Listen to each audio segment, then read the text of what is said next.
Harm?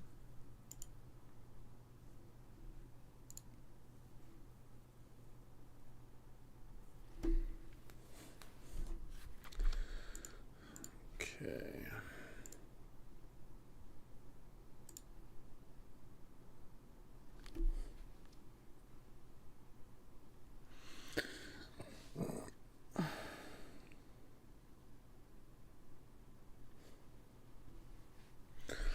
Alrighty, as always, trying to see if this thing's actually working or not. Um, hmm. Okay.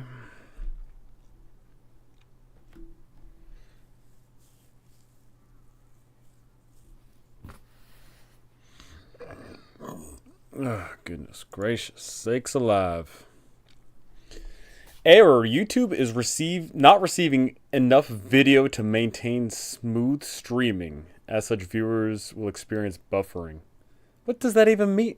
What is receiving enough video? Like, Dr. Klopp can confirm it works. How's it going? How's it going? Welcome, welcome. I was planning on setting some things up, getting things all situated around here. Looking over some things that need doing. Um,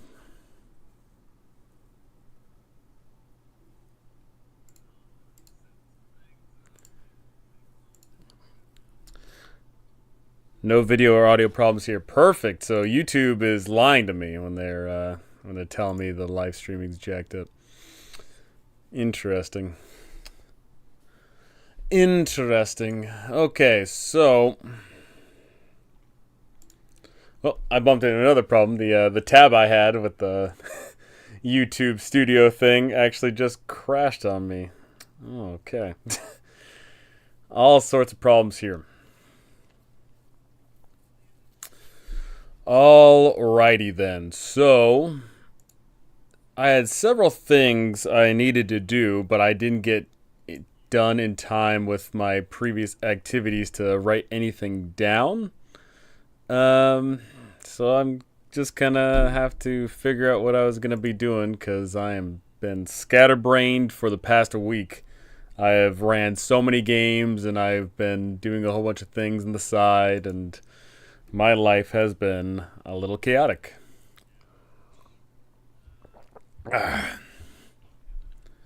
Um, I feel like I wrote it down what I was going to be doing somewhere. That's the problem with having 27 different tabs open is I lose sight of everything.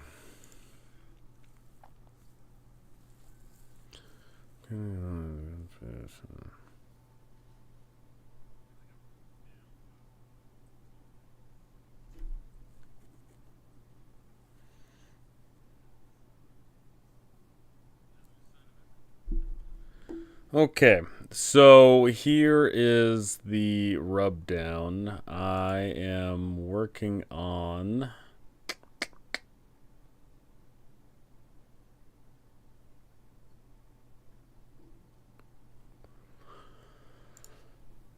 I guess this was on the itinerary for today's service. Is I'm going to be looking at reconfiguring one D&D because I have been looking over it and I'm not really that much of a fan.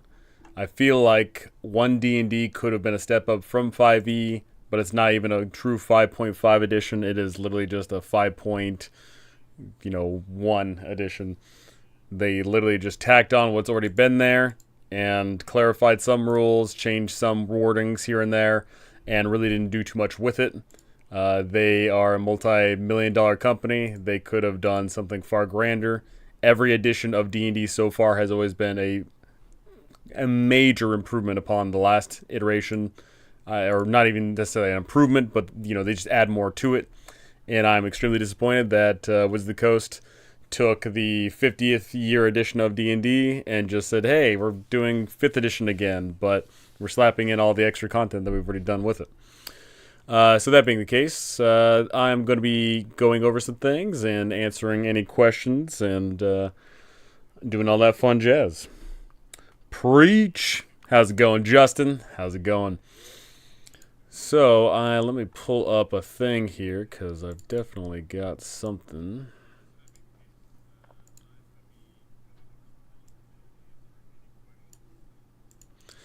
So basically I want to play a half-orc hybrid with multi-classing in Druid and Barb. How's it going, Derek? So, ultimately, I don't know, I've been reading through 1D&D, right? And ultimately, I don't know what they were aiming for. When I go to read every other tabletop role-playing game system, I understand what they're aiming for. You know, you look at Pathfinder 2, you understand what they're aiming for. They're aiming for a very high fantasy. They are aiming for in-depth character customization and builds. They're aiming for those things, right? And then you look at, what I've been running OSE lately. When you read that, you know exactly what they're going for. They're going for a quick and dirty, grimy, clawing your way through the muck kind of system where life is cheap, but gold is great, right? And the list goes on and on through all the tabletop role-playing game systems. And, I read 5th edition, and I know what 5th edition is. I don't know what 1D&D is, right? Ultimately, it just feels like they could have... They should have done more. Not could have done more, they should have done more. Because, quite frankly, I think it's insulting that for the past 10 years, people have been buying 5th edition products. And ultimately, if you've been buying all those 5th edition products, you essentially have the game that they're peddling out now in 2024, except that you are getting less because right from the get-go, they're stripping away a bunch of the subclasses, they're stripping away a bunch of the spells, they're stripping away a bunch of things. They even stripped away a class, Artificer, right? And the reason that they're doing that is because they're going to go and resell it. And that's it's clear as day that's what their intention is that they're going to go and resell all the things that you've acquired over the past 10 years in this new shiny version, which doesn't change anything at all, really. Your game is not changing at all. The average gamer who plays 5th edition and then goes up on to play 1D&D, your game time isn't changing. And I just... It just infuriates me that this is the way. It could have been more. It should have been more. I need to keep on reiterating that it should have been more. So with that, there's some things I wanted to look at in regards of when I go to make my 5.5 edition, when I go on to make my, version of 5th edition, because 1D&D is Wizards of the Coast version of 5.5 edition. I want to sit there and analyze there and truly question what makes 5e good in a lot of people's eyes and expand upon that while also changing it up so that I'm not just playing 5th edition.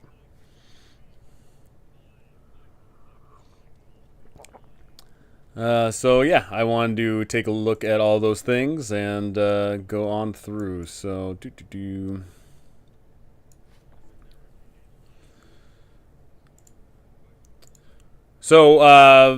going through the little list here, the real simple case here is there's 10 things I'm analyzing. Species, character skill points, class redesign, initiative redesign, survival rework, XP rework, spell variation, battle rules, enemy attack variation, and short rest, long rest changes. I think these are the 10 big things that I'm really going to analyze when it comes to making 5th edition the type of system I want to run.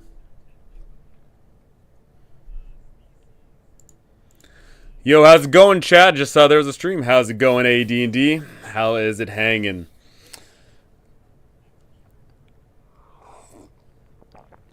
So yeah, these are the 10 things that I'm really going to be analyzing in regards of making my 5.5 edition here. These are the things that I want to look at in regards of, what I want 5th edition to be. Something very important to note is I don't think 5e is the best system ever made of all time. But quite frankly, I don't think any system is the best system ever made of all time. There is no one system that I would ever sit there and say I will definitively play that without any changes forever and all time. Every single system has its ups and its downs. Some of them do other things better than others.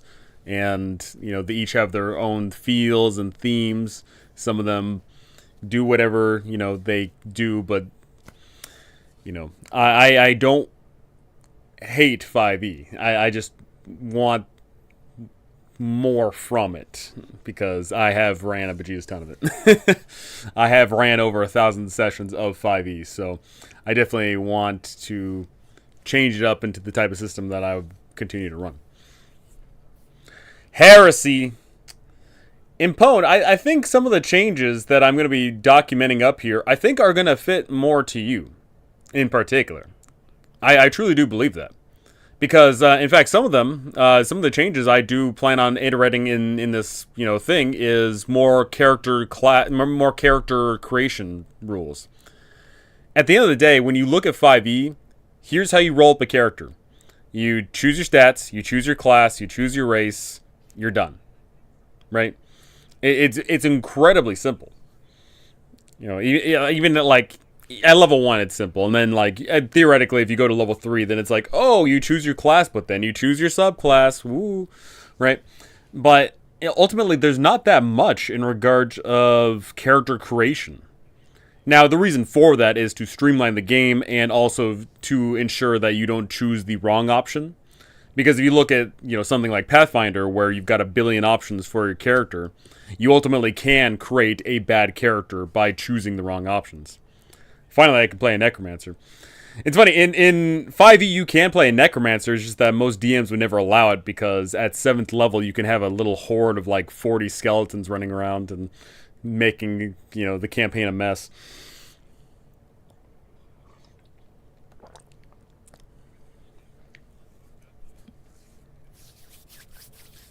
So, so these are the 10 things I want to look at. Species point buy.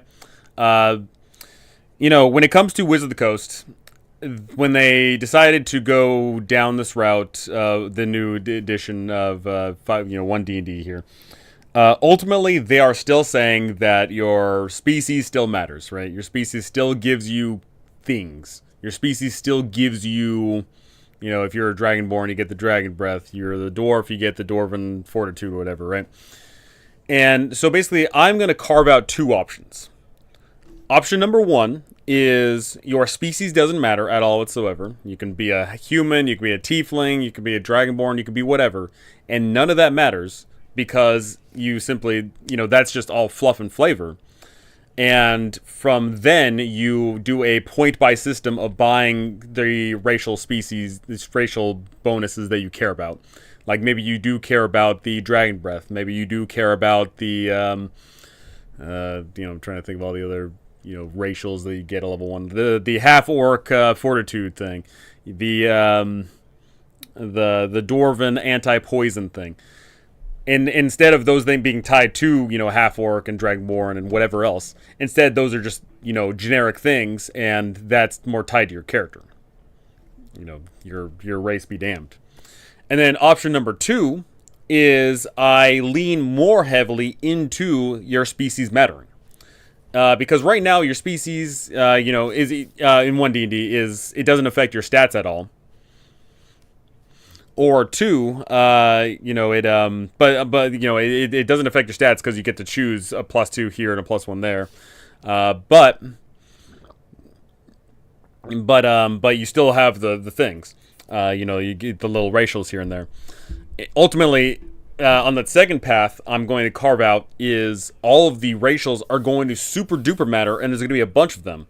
So much so that your species does in fact have an incredible mechanical input into your character, maybe nearly as much as your class.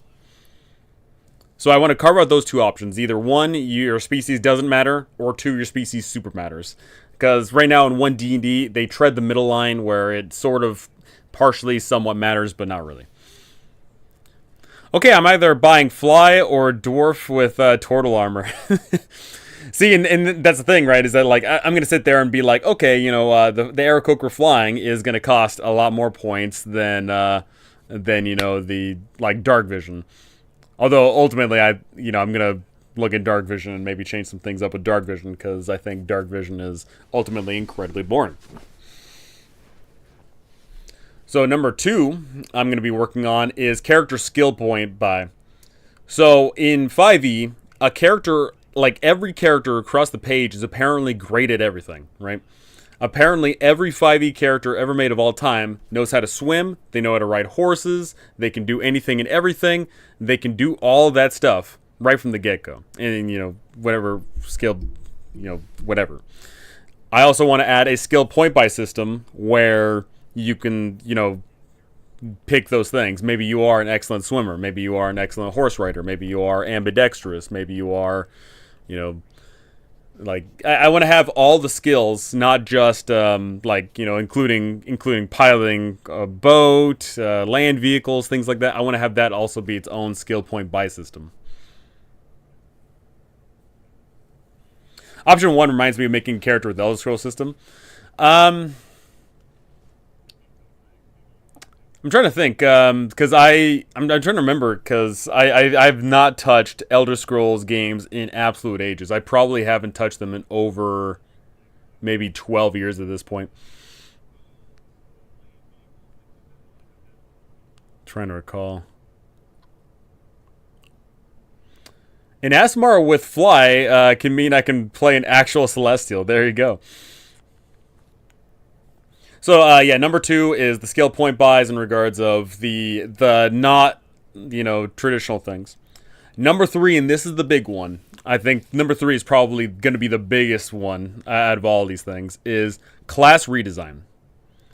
So one thing I'm going to really push for in creating my 5.5 edition here is making the classes feel like they're classes. And also, very importantly, is remove the homogenization of the classes. When you play a class, I want you to feel like you're playing that class. I want everyone to see that you're playing that class. And I don't want there to be any sort of, like, oh, that's, you're playing the paladin. That's like a fighter, but you get the crit. Oh, you're playing a sorcerer. That's like a wizard, but you get to shoot 2 spells instead of 1, I am going to sit there and I'm going to strip away the homogenization features of classes and make each of the classes unique. Number 1, one of the things I'm going to do with the classes is every single class that is a spellcaster will get their own separate spell list. No more bards being wizards, but they can cast bardic inspiration. No more sorcerers being wizards that can shoot, twin caster spells. I want there to be that incredible uniqueness when it comes to the spellcasters. And in fact, when it comes to Bard in particular, I'm going to strip away their spellcasting entirely, and I'm going to make them, like their spell list now instead be more of a, like musical, methodical, buffing your homies, debuffing the enemies sort of class. So that one's going to be the biggest one of all. I want the fighters to truly stand out as the epic go-to fighters. Then I want the monks to actually be better. I want the rangers to actually have roleplay elements in regards of traveling the world, because they've removed every single feature that had anything to pertain to rangers actually going out in the wilderness and tracking people down and surviving and all that. They removed a lot of that. So I'm going to make rangers the de facto, oh hey, they're the survivalist. Bring back wizard conjuration summons. Oh my goodness. You just love summons, don't you? Everyone loves summons.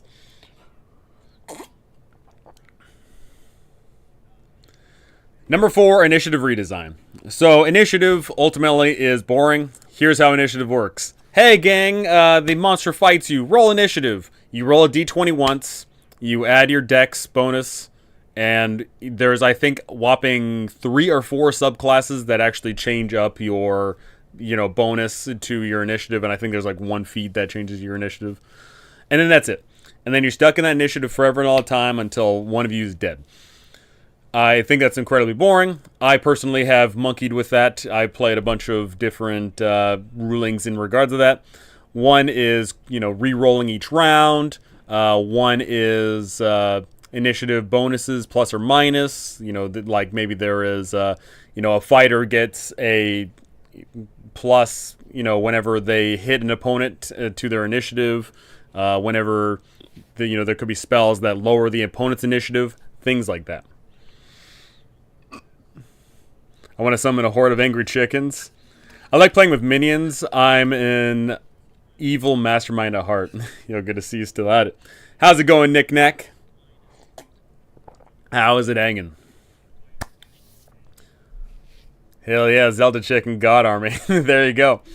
So yeah, initiative needs a change because initiative is just incredibly lackluster. I am bored of everyone rolling once and it's stuck forever and all the time. I'm about to run a game for my brother-in-laws in about 20 minutes. Any tips? Here is the tip. You need to run the game for them. I don't know who these people are. I don't know what they want out of it. But my tip is to run the game for them.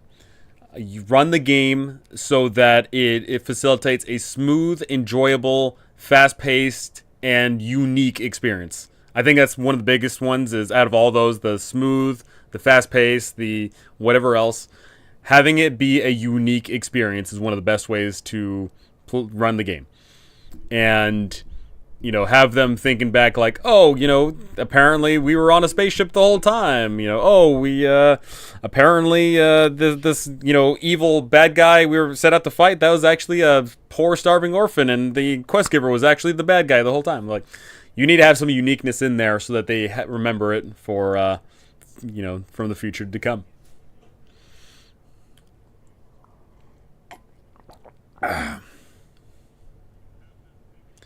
Alrighty, so number 5 here is a survival rework. So here's how survival works in 5e. Alright, gang, you guys are trapped on a deserted island. You look around, your ship is destroyed. There is limited resources. What do?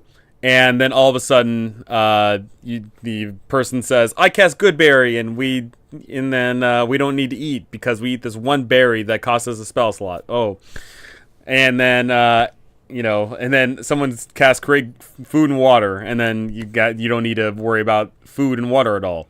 And then, okay, you're roughing out the elements, and it's jacked up and hardcore. What do? It's like, oh, well, actually, I've got this one feature on my character sheet that says I ignore everything, and, I can find my way through the path. And basically, the biggest issue with survival in 5e is as follows.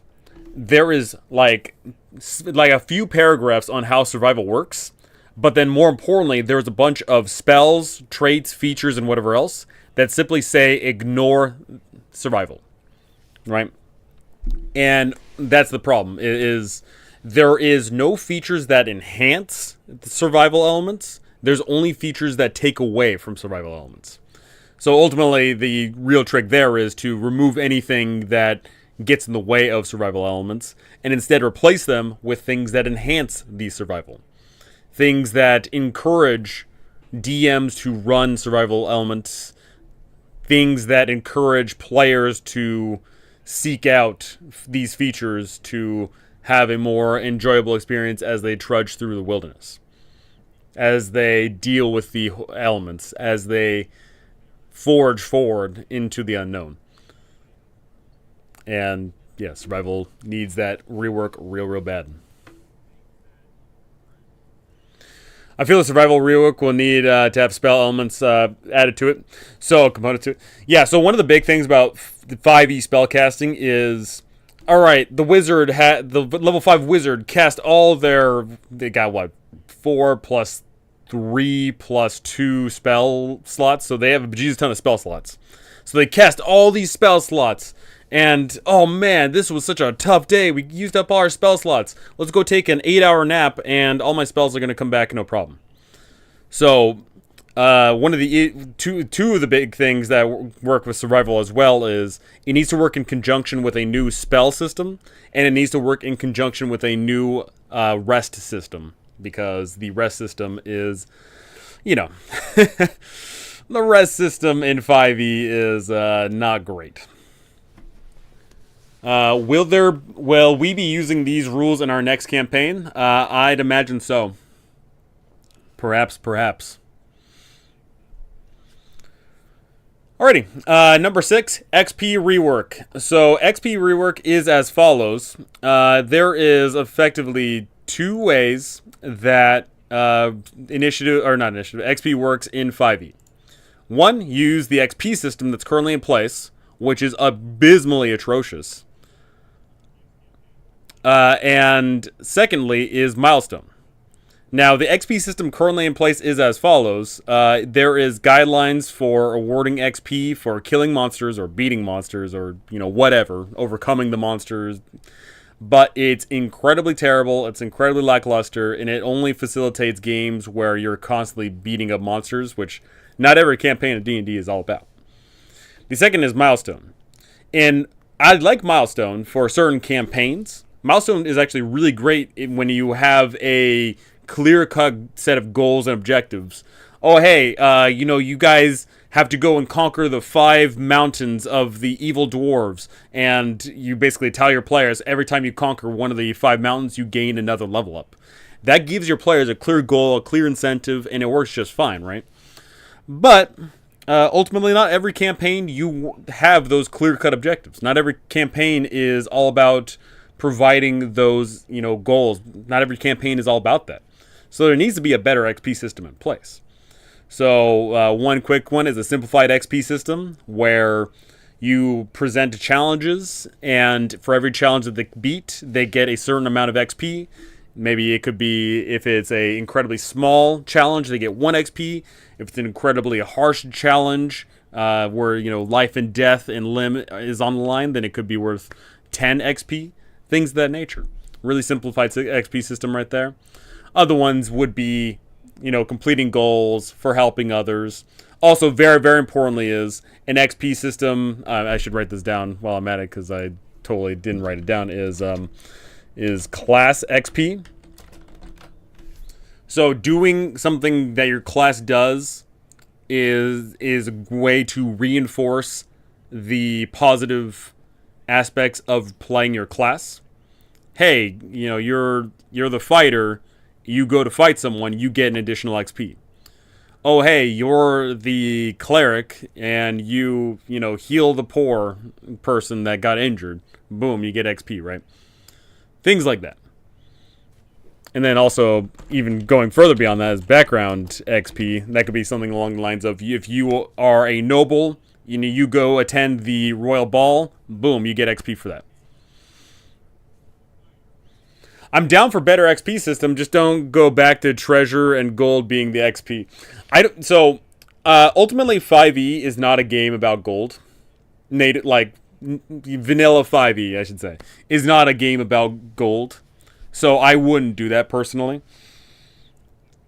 The only way gold is actually relevant in 5e is if you make it relevant. But quite frankly, there is nearly no need, once again, purely vanilla, where gold is relevant, because once again, your gear doesn't degrade, you can't buy magical items, per, vanilla 5e, and all that stuff. So gold is completely irrelevant. That being said, I understand full well the merits of gold for XP in games like AD&D. I'm currently running an old school game right now in my Discord.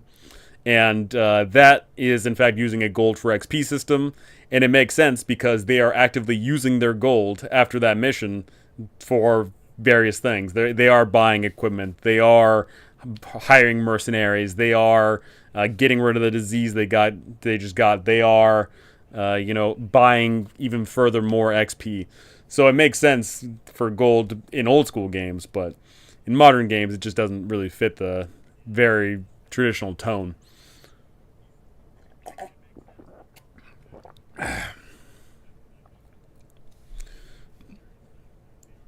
So next up, number 7, spell variation. So here's my biggest issue with Growmath Approves. So here's my biggest issue with 5e is, once again, I've ran over 1,000 sessions of 5e. When the wizard goes to cast Fireball, they are casting Fireball.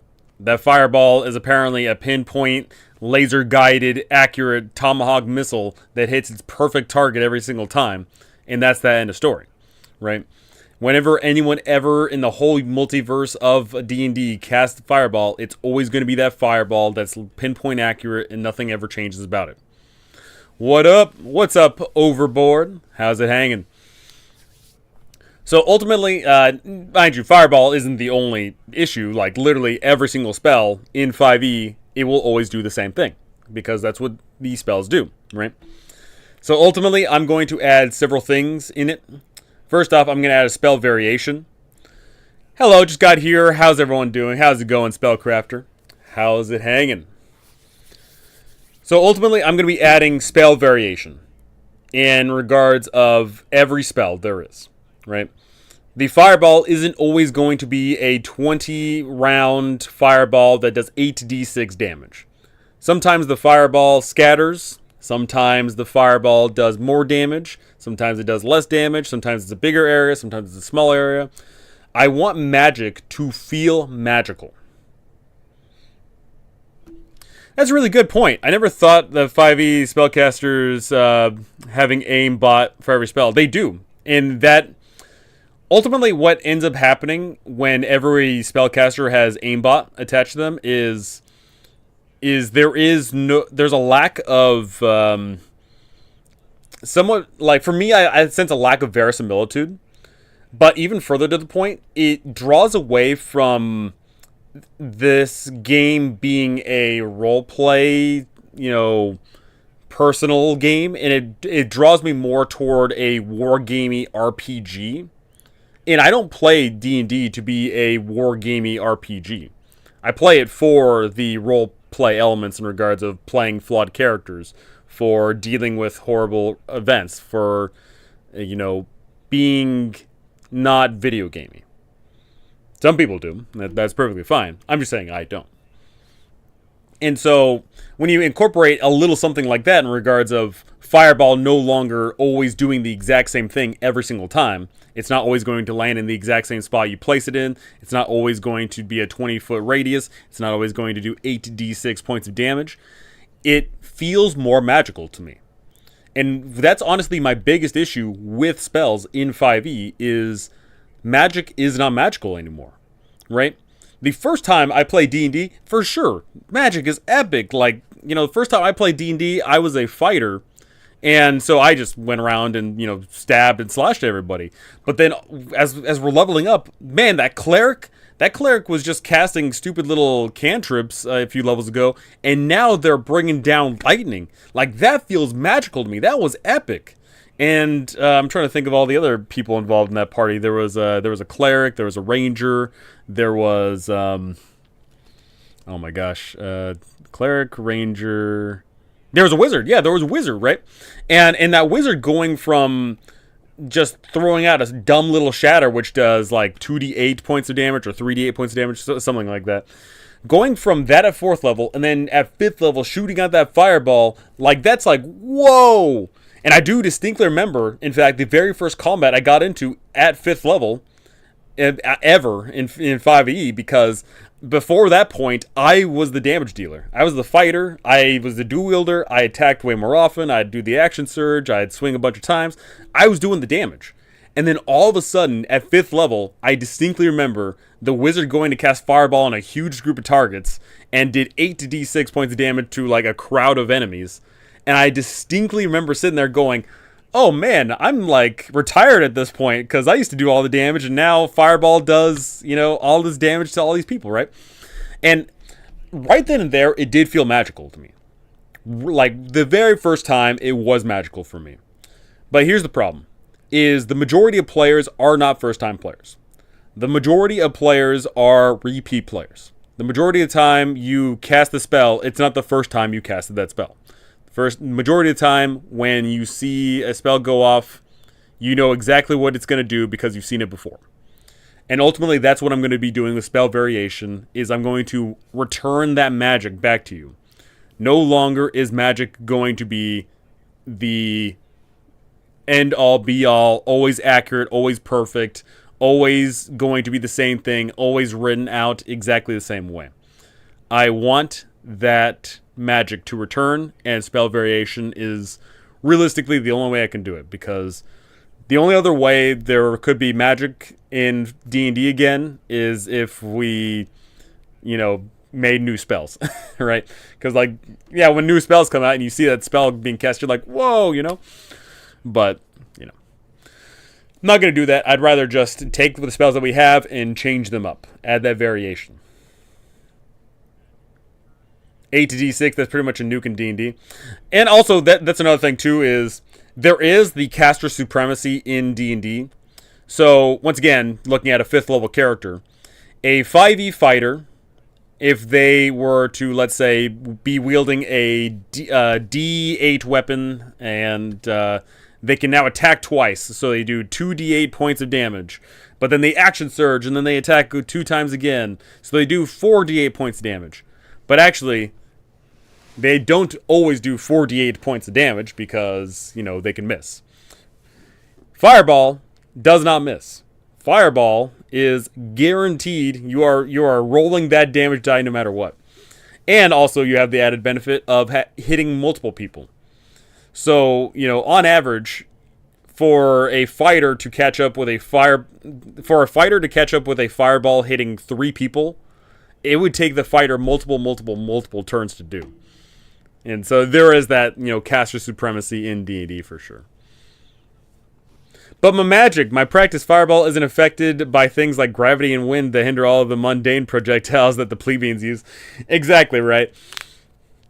And, it's just it's really unfortunate because you do have that disparity between the non-magic users and the magic users. And the magic users just get more love. They are typically in traditional 5e are not, beat down nearly as often as the melees, because I want to say, once again, this is all, going off of vanilla running the game as written. I think it's 85% of monsters are 85% of monsters do claw bite, right? So the majority of monsters are melee focused, so they're going to beat down the things that are currently in melee with them, which is going to be the fighters and paladins and whatever else. And so they get beat up, magic users stay in the back, they shoot off their magics, and it's a great time. Guaranteed, tell that to the army of rogues. I'll tell you what, I've once again, I've ran over the 1,000 sessions. I've ran for hundreds of people. I have never directly been told that I'm an adversarial DM. But something tells me if one of my players had a penchant for casting Fireball, and they happen to go up against an army of rogues that seemingly all had evasion, and I roll, and then it's oh, they all evade, and they all take 0 damage. I have a feeling that my players would say that I'm being an adversarial DM. Something tells me that to be the case.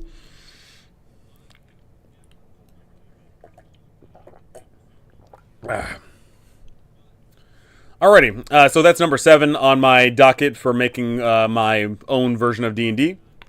Number 8 is Battlehammer rules. I want to incorporate some rules where you are playing Warhammer, essentially, but with units.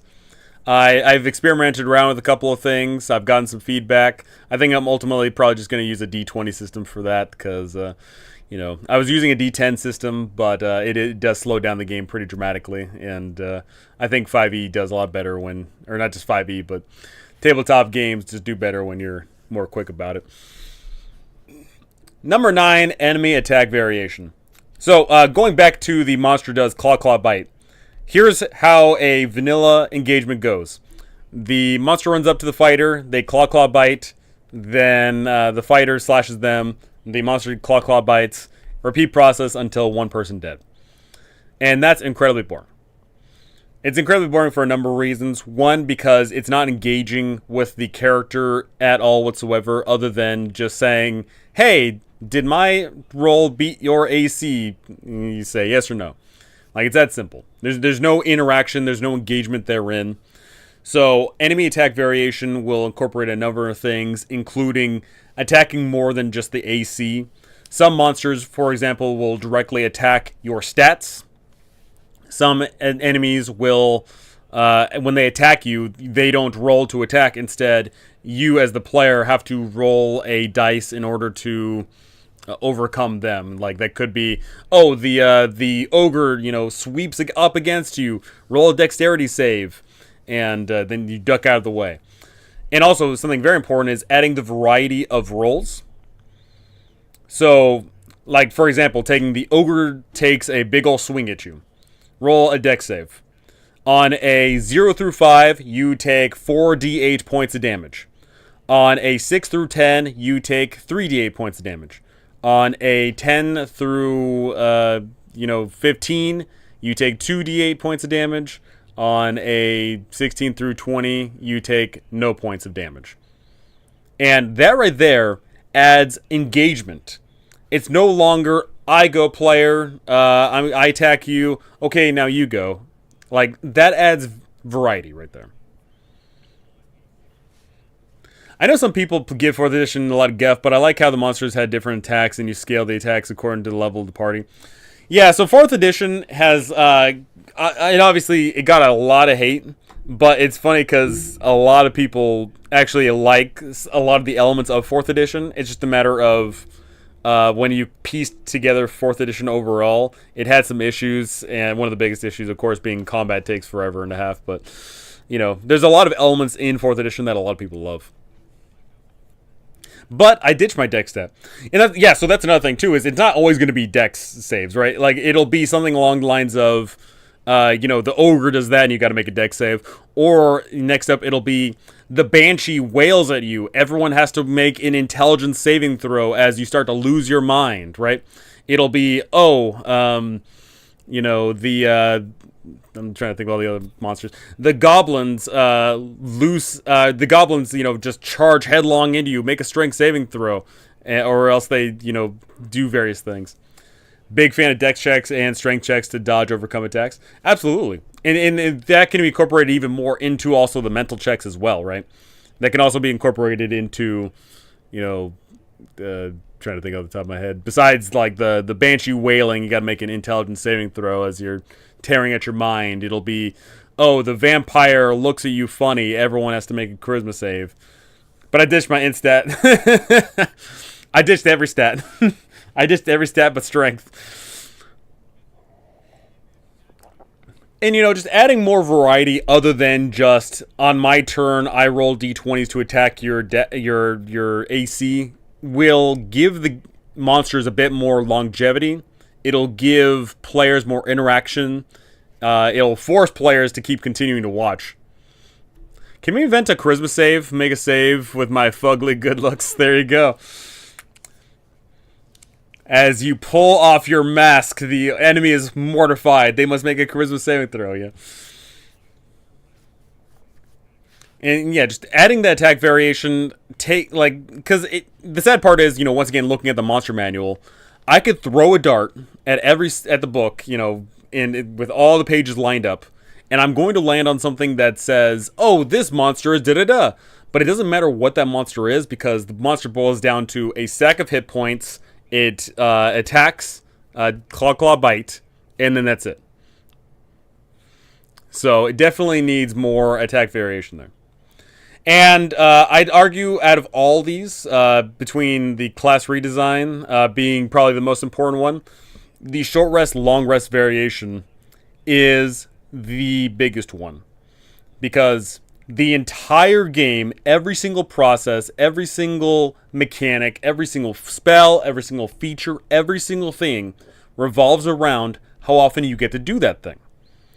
And so with that, 5e was built around a short rest and long rest mechanic. Vanilla, it is short rest 1 hour, long rest 8 hours.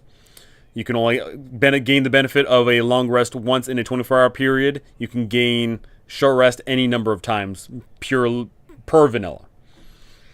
And ultimately, I like the concept of the short rest, long rest. I like the idea of it. But ultimately, it didn't pan out. It didn't pan out for a number of reasons. It didn't pan out because most DMs don't want to run multiple combats in a adventuring day.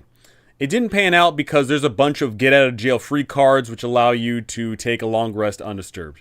It didn't pan out because there is a class imbalance in regards of how often people want to keep on going forward with their resources, and basically that's just what it boils down to is number of factors like that.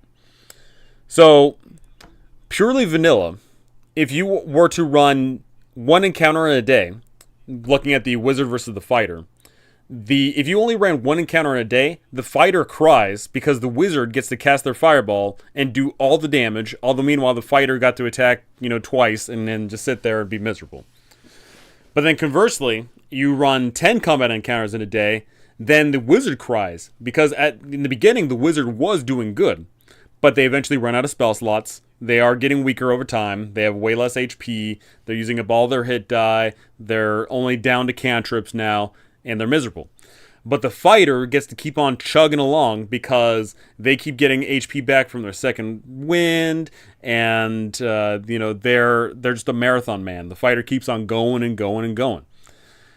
And what ultimately, I'm trying to pinpoint how many common encounters you would need to get into in order for there to be a true balance across the board between all the classes, and I honestly don't know what it is. Great weapon master fighter is OP. Yeah, you would know, Pwn. Attacking at that -5 right at level 1, great times. Great times, right? And ultimately, there's a number of things in regards of keeping the adventuring pace. Ultimately, one of my biggest issues is the adventuring pace. The only way you can present a desire to, force out short rest mattering and not falling back on long rest immediately is incorporating mechanics, or more, not mechanics, but incorporating story beats that force the players to continue forward. The example I was going to is, oh hey player, the cult is going to sacrifice the unicorn at the stroke of midnight tonight. You do not have time to take a long rest. You have to go and fight the cult right now, right? And so no matter what you do, as you tell your players this, no matter what they do, they cannot take a long rest. Now that's fine every once in a while. It's fine forcing your players to chug along every once in a while. But if every single, air quote, adventuring day is always, every single adventure for your group is go, now, you need to do this, you cannot take a long rest, it will be tiresome. It absolutely will be. It'll be a drain, not on the characters, but it will be a drain on the players, it'll be a drain on the story, it'll be a drain on a bunch of things, because it gets very tedious. One dangerous encounter to let everyone shine, and then some smaller ones let the spellcasters cry a bit. There you go. So, there's a number of ways to address the short rest, long rest disparity. The short rest being 8 hours, long rest is a week, definitely changes up the tempo of the game. It definitely changes up how you structure adventures. It changes up how your players go on said adventures. No longer can you long rest in the dungeon. No longer can you long rest in the wilderness. It's not possible because you need to go back to town, right? Another way is have features tied to time. Instead of, we get rid of the whole concept of long rest. There is only short rest now, and your features come back quicker or slower depending on your class, and so that that enforces you to play it out a certain different way. There is a lot of ways to change up short rest, long rest to make it good, in my opinion. But ultimately, there needs to be some sort of change, because as it currently is now, it is not good. I do not believe that it increases enjoyment of the game. In fact, I think ultimately short rest, long rest takes away from my enjoyment of the game.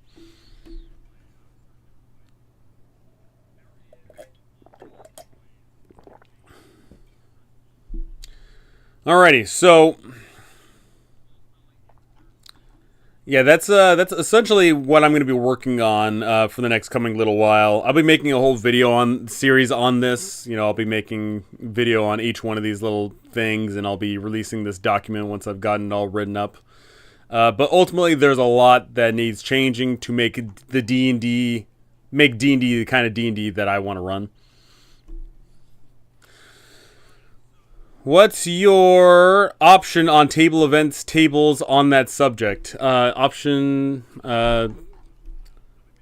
What's your option on table event tables?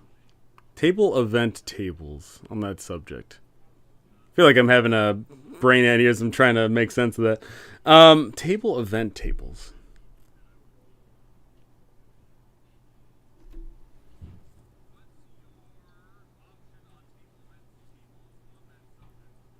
I do want some clarification on that because I cannot make any sense of that. What's your opinion on table event tables?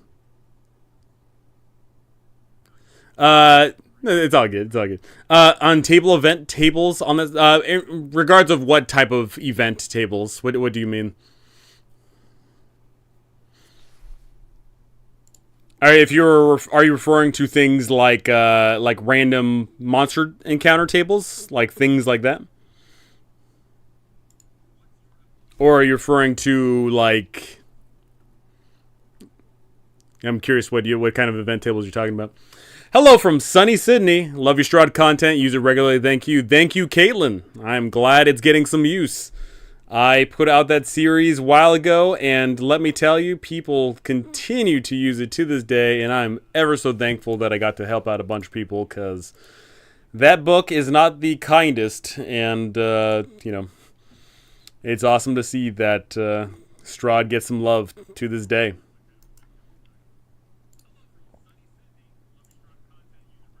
Yes, Monster Encounter tables like 20 Wasp. So here is ultimately where I stand on 5e and Wandering Monster tables. I'm torn. It entirely depends on the kind of adventure that you're running, because I've seen people use encounter tables where it takes away from the game, and I've seen people use encounter tables where it adds an awesome element to the game. So one of them would be I was playing in a game where apparently we traveled from city A to city B, and apparently it took like a week to get from city to city. And using vanilla 5e, apparently we got into a wandering monster random encounter where we fought a monster. And we sat there and we did our fight, and because it's 5e and we had some inexperienced people, the fight took like an hour and change. And this was a fight against random monsters that didn't have anything to do with anything. They're just simple monsters. We beat them up. We walk away. And then we take a long rest in the next 10 minutes of the next 5 minutes of playing the game. And ultimately we didn't gain anything out of it. That is a terrible way to use Wandering Monster checks, right? That's a terrible way to use Wandering Monster tables. Now, what is a good way of using a Wandering Monster table is if you're running a sort of game where you're in a mega dungeon and you're deep down, and every minute you're in there, the longer you're in there, the more likely you are to die. That is a great way to push your players forward. If your players have literally no incentive to push forward, they simply, after they beat the monster, they just take a short rest right there in the room, then they are under threat by the Wandering Monsters. That is a good use of Wandering Monsters. I dig that. It forces the players to move forward. It forces the game to move forward. And if they do not move forward, then they suffer the consequences of their actions. So the use of not just wandering monster tables, but event tables, it's not always monsters. It could be you roll it and it's like, oh, you're in the dark ruins and there's an avalanche. Boom. You're in the ruins and all of a sudden you see a shadowy visage in front of you that whispers something cryptic. Right?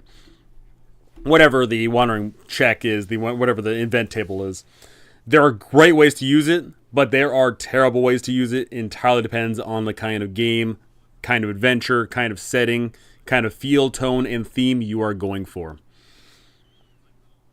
And yes, 20 Wasp is an absolutely fantastic way to enforce a, sort of way to run the game, right?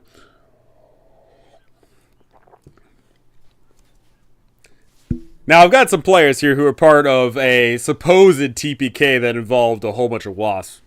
And ultimately, they died to 20 wasps because, one, not everyone utilized their full resources. There were some people who were, potentially holding back on some good resources there. But two, you guys could have hired mercenaries. You guys could have, there was a number of things. The stars had to align in a wrong way for that TPK to happen.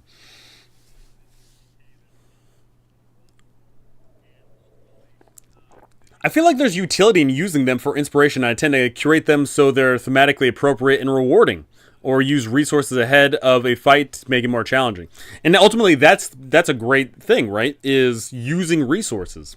I find that if you run the 5e game of one combat in a day that's in a story, you leave a bunch of resources out there on your character sheet that never get used, and I find that incredibly boring.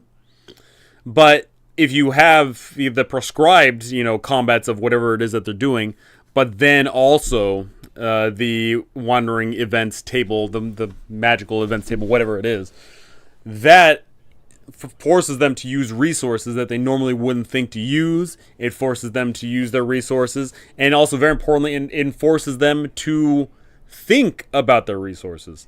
Because once again, in that one combat a day thing, if they do one combat a day, they fire and forget. They fire off their highest level spells, they use off all their awesome features, and then they just forget. But if they know for a fact that there is the potential of something to come, or if along the way to something they get into fights, then they have to sit there and think to themselves, oh man, we're on our way to go fight the vampire, and we just got into this fight with all these people. Should I use Fireball now so that, we can get to that vampire on time? Or should I hold it, we potentially get beat up, and then, use the Fireball later, right? And those decisions are way more intriguing than not. Sounds like a good time to me. Heck yeah. The number of wasps was surprised, which forced a shortened encounter starting distance, and the fact that wasps are BS with instantly activating poison, a combination of things. Is what it is. Is what it is, right? And ultimately, Dr. Klopp, you know what's up. On that wandering monster gut check table that you guys have frequently seen as you guys exploring around in my West Marches game, sometimes you guys get into literally nothing, right? So, you guys travel for an extended period of time, and I never roll a 1, and nothing ever jumps out at you. And then it's awesome. And then there's times where I finally get a 1, then I roll again, and it turns out, it's, it's like 2 bears, right? Or 2 owlbears, or it's, 5 troglodytes, or whatever. And it's inconsequential. And then there are the times where you run into 20 wasps that TPK the party. And it's good to have that sense of dread there, because you can't, take it, you have to take it seriously, right? Like, the threat of death is there.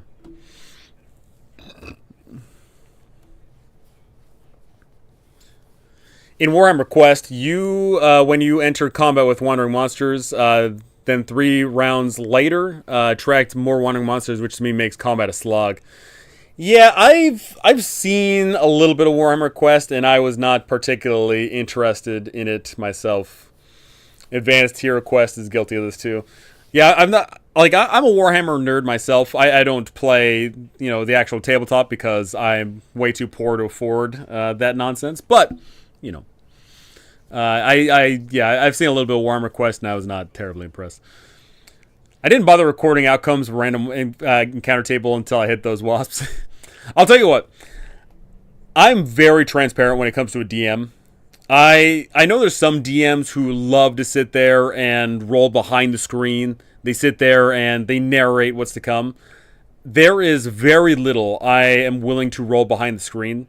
There are some things that I do feel the need to roll so that it prevents metagaming. Like, for example, like when you go to check for a secret door, if you fail that roll and we roll in person, and I tell you, oh, there's nothing there, then you might be thinking like, oh, or like, so there are times where rolls do need to be hidden, but majority of the time, it is good, I think, to roll out in the open to give that transparency, and that tells you guys the severity of the world.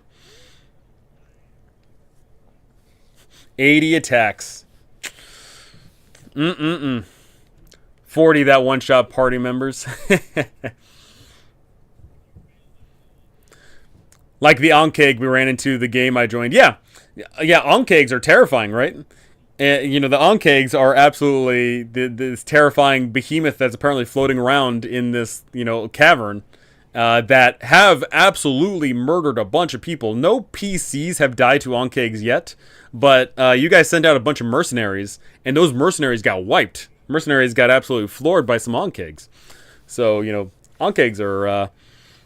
another great threat in that mix there. You can go up against the Ankegs, or you can meet friendly cavemen who say hi to you and give you shiny gems.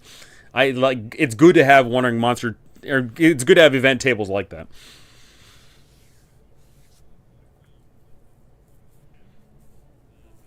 Also, Grimeth will not sorry about rolling the Ankegs. 20 wasps, 2 attacks each is 40. The problem is they won the initiative, so 80 total. Yeah, I will tell you this. In addition to the matter of being, optimizing and, having great characters and having good tactics, all that's irrelevant if you just roll bad, right? Like, I do not ever want to run a game where you are literally perfect if you simply decide to choose the best outcome. Because ultimately, if we want to play a game where the outcome is decided by your actions and your actions alone, then we should be playing some LARP or something, right? We should be playing a more intriguing roleplay. The reason why we're playing a tabletop role-playing game system with dice involved is to further cement your decision making in regards of making good decisions. When you make good decisions and then you roll, average, you should be able to succeed. But when you make bad decisions and you roll average, you should fail. And that's what I like about it. Ultimately, there can be times where you are, you do make the good decisions and you roll bad, and then, bad things happen. And there can be the times where you make bad decisions, but you just roll so good that, you still come out ahead. And that's fine. That's in part of the enjoyment of the game. But I never want to run a game I never want to run a, D&D tabletop role-playing game where the dice don't matter. I don't run a lot of Wandering Monsters, but I just did it with my players because they were wandering through a dark and dangerous swamp, so it added a lot to the adventure. Absolutely. Wandering Monsters and all sorts of, random encounter tables and checks and things like that, that adds to the world. It literally is telling of the world, right? If you're in a swamp and you roll for an encounter and, let's say crocodiles come out, then that tells the players, oh, hey, maybe we shouldn't be walking around in the swamp. Maybe we should get a boat because, getting hit by some crocodiles under the water kind of suck. What CR level would a encounter be with 8 level 6 player characters that are all veteran players? 8 level 6 players. So here is the biggest issue with 8 level 6 players is there is no singular monster that could ever challenge that. You could literally throw with 8 level 6 characters, you could throw like a CR, like I think like 16 characters. You could throw a CR 15 monster at them, like a dragon or something, and the 8 level 6s could theoretically come out ahead because 8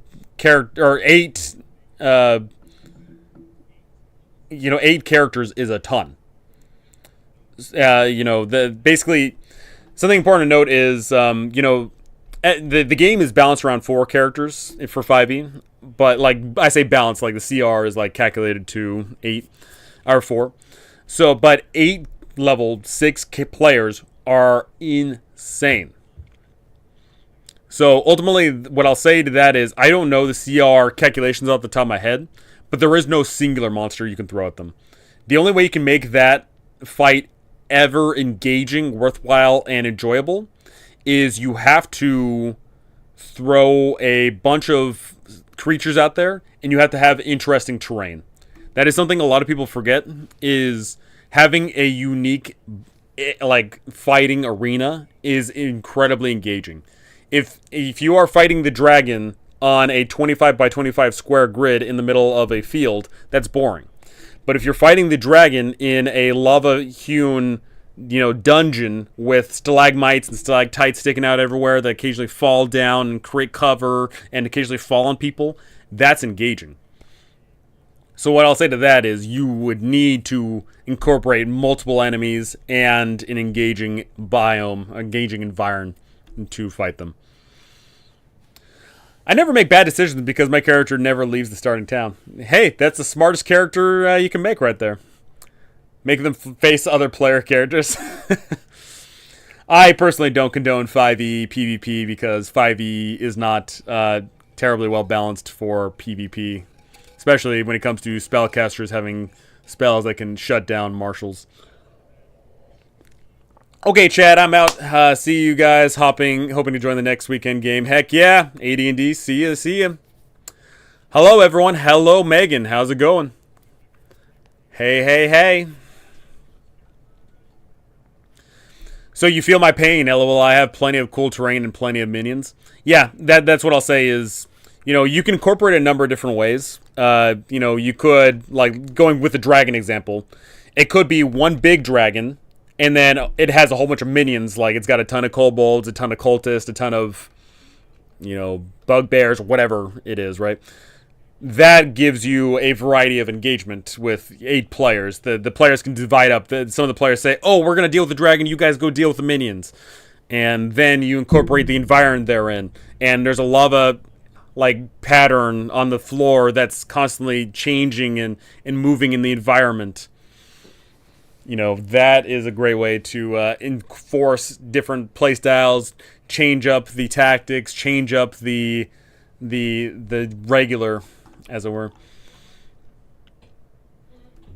Thanks, NFA. No problem, Justin. Matt Mercer basically did that. Matt Mercer did it. Ugh.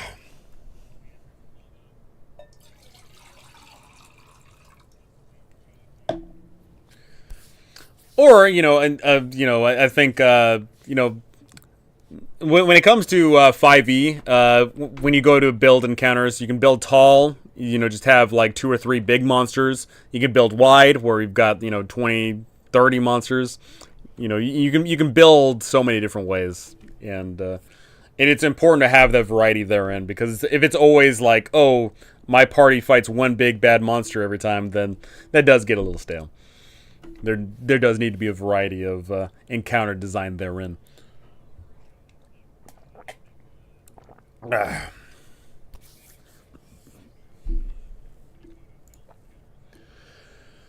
Okay. I was looking at something here.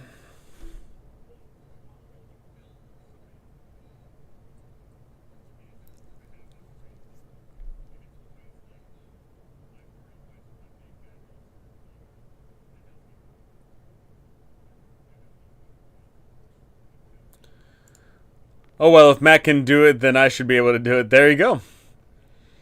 There you go. Matt Mercer cannot do anything you cannot do.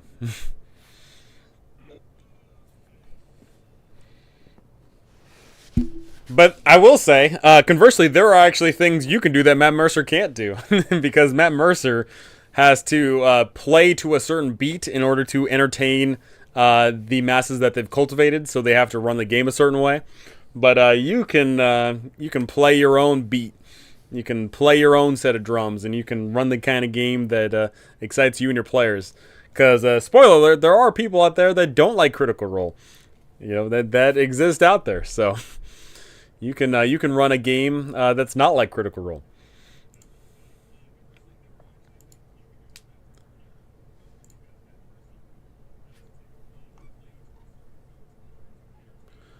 Hmm.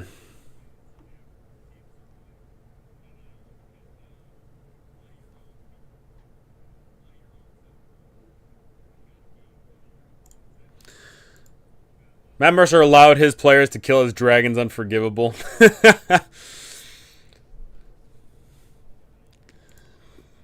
So sad.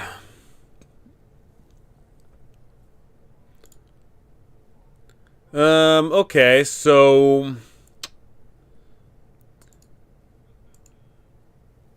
yeah, so ultimately over the course of the next little while here, I'll be working on making this D&D 5.5 edition and addressing the things that I want addressed in D&D, because ultimately there's just, you know, I've played 5e enough, and one D&D is not a great enough departure to make it worthwhile for me to engage with.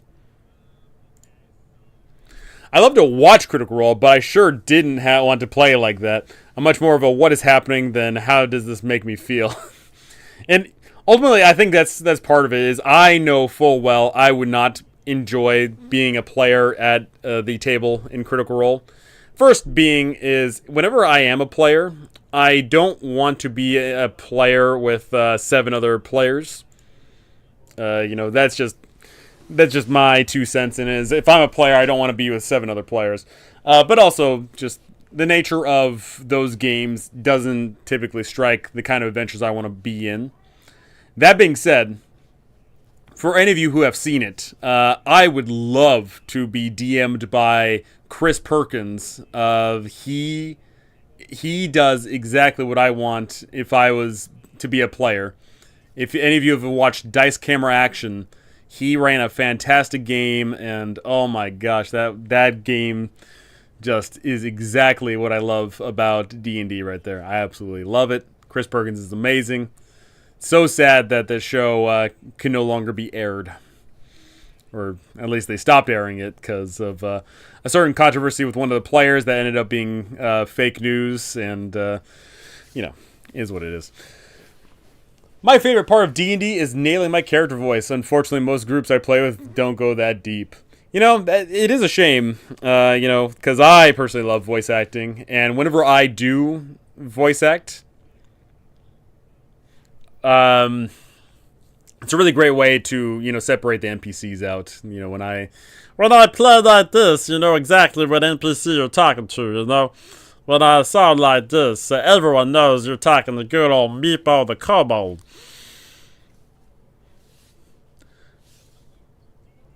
I won't be engaging the new D&D. I'm playing TOV from now on. That's fair. I have not fully dived into Tales of the Valiant yet, but I do need to look at it. I look like Orion? Oh no, that's an insult, good sir. Oh, so sad. Orion, oh man, of all, I don't look like Orion, do I? Oh, the hair. It must be the hair that does it. Orion, I believe his name is Orion Oblakava, something along those lines. But that dude threw away a golden ticket. He was absolutely on track to being on the biggest D&D show ever made of all time in human existence. But he did not. He didn't stick around because he done messed up. Chris is very good. Yes, Chris is so fun. Don't get me wrong. I absolutely love Critical Role, but I love Brendan Mulligan. I guess I love all those celebrity DMs. I will say, once again, not knocking Critical Role, but I also would, I'd be a player at Brendan Lee Mulligan's table, because that's definitely an erratic, nonsensical kind of table, which I also enjoy. Effing Meepo. B Mulligan is great. Yeah, I do need to watch more of their stuff. My biggest problem is, you can't watch it for free. That kind of sucks. It would be great if more of their stuff came to YouTube, because I know they'd make a killing. Like YouTube pays out semi-decently. If you get like 100,000 views on a video, you'll get, however many, like it's not much, mind you. Like YouTube doesn't pay out great, but it's something. So, like, I feel like they should put more on their YouTube and then also drive people from their YouTube into their streaming platform. But, you know, I'm sure they're not hurting for cash over there unless they're getting paid like egregiously. I got no idea what their financial situation is, but I know it has something to do with them being on that streaming platform. Okay, so.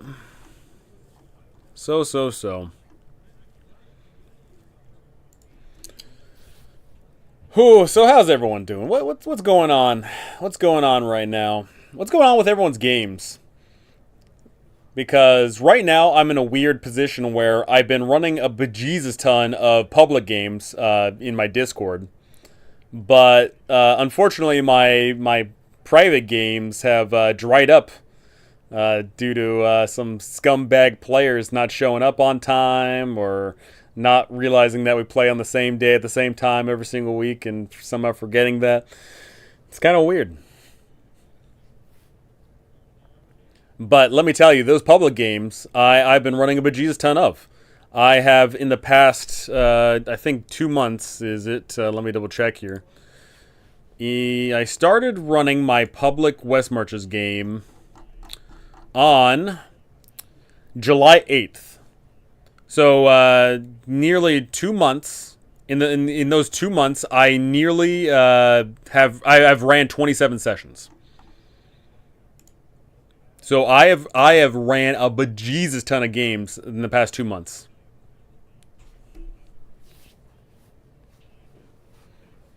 Funny how that works out.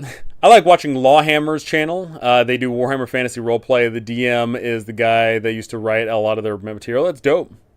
Have to check that out. I've only just learned about D&D properly, so I've started playing a ChatGPT game with myself to try to begin learning. So much to learn. Here's what I'll say, Grandpa, is... Grandpa, let me tell you. No, what I'll say is D&D is whatever you and also your DM and other players make of it. D&D can be, statistics, it can be math, it can be character creation, it can be builds, it can be roles, it can be that. But at the same time, it could also just be you playing a character and you making decisions and going about your adventuring life and traveling to fantastical places. Every D&D table is different. Every single one. You will show up to a table and you think you know how to play D&D, but you don't know how to play their D&D. You will start running D&D and then people show up to your table and they don't know how to play your D&D. And so it's good to learn, the basic mechanics of whatever system that you're running. I'm assuming you're touching 5e because 5e is just the classic go-to right now. But ultimately, it's good to learn the basics, but understand that is just the basics. D&D is imagination. You are playing make-believe. And you shouldn't... Ruh-roh. Apparently I disconnected for a second there. I think I'm back. I look like I'm back. I'm going to assume that I'm back. So yeah, I have done prod and paid GMing. However, I am not currently doing it right now. I probably should. That'd be a great little side hustle there. I've done it before, and I will be doing it again in the future. I just haven't gotten around to doing it right now because currently I'm running my public games for all my lovely YouTube, for all my people that join my Discord. I'm running them constantly, so currently a little bit too preoccupied with that. But, in the future I will be, for sure. In my current campaign, I managed to tame a griffin in an epic 1v1 duel. It sounds like your DM is kind of terrible for letting that happen. How does a griffin lose a duel 1v1? I'm painting a bunch of characters, minions, and monsters in terrain for a big 4-day game coming up next month. Let's go. That sounds baller. This is so true. I have played a lot at a couple of tables that did not scratch my D&D itch at all. Yeah, I've unfortunately, I've been there as well. I've played a lot of D&D where I show up and I'm like, okay, we're gonna play D&D, and they're playing their D&D, and I realize, man, their D&D is not my D&D. You know what I'm saying? Like, everyone's got their D&D, and that's a part of the great thing about as this community is growing is we're finding more and more people, and thanks to social media, thanks to the Discords, thanks to online VTTs, we're able to reach out to more people, play our games that we want to play, and it's fantastic. I go overboard with terrain and miniatures and smoke music and LEDs. Let's go. I'm back. Thank you. Yes, I'm still trying to learn like ways to communicate in the game better and like how to ask for information around me, etc. Yeah. One thing I'll say is, I'll tell you what. If you are a new player and you show up to a game of D&D, the DM should be communicating to you what is necessary, but they don't necessarily have to communicate every little thing. Like, for example, let's take the scenario of, okay, players, as you walk up to the King's Ball, you look around and you see all the nobles from all of the kingdom, and you see beautiful tapestries and all that. And then you as a player can sit there and be like, okay, that's all I see. But conversely, you can press forward and say, oh, hey, DM, we're at this ball. Is there food being served? And the DM then can say, oh yeah, there's food on the side, and there's waiters coming around with drinks. And then you discover a little bit more. It's like, oh, apparently those drinks are coming from the basement. You guys go down to the basement, and you discover that the assassins are pouring midnight shade into the wine, and everyone at midnight's gonna pass out. So a DM doesn't have to sit there and be like, oh, as you look around, you see that everyone is drinking this delectable wine. That doesn't necessarily have to happen. So it is good for a player to communicate effectively regarding gaining information that's not necessarily present. DMing an Elder Scrolls themed campaign using some absolute unit of a module called Delvebound, just to do some exploration random encounter system similar to what we've been doing in Little Hope. Heck yeah. Is if it's Elder Scroll themed, what setting is it? Is it Morrowind? Is it Oblivion? Is it Skyrim? Daggerfall? Time for V-Ball. Peace. Peace, Pwn. My Curse Straw campaign just had the last surviving original character have to be replaced, so in our 5-player game, we've now had 15 different characters. Them's the breaks, ain't it? Sometimes you run Curse of Strahd and everything's sunshine and rainbows. Sometimes you run Curse of Strahd and, unfortunately, you get a little bit of, a turnout rate for the party.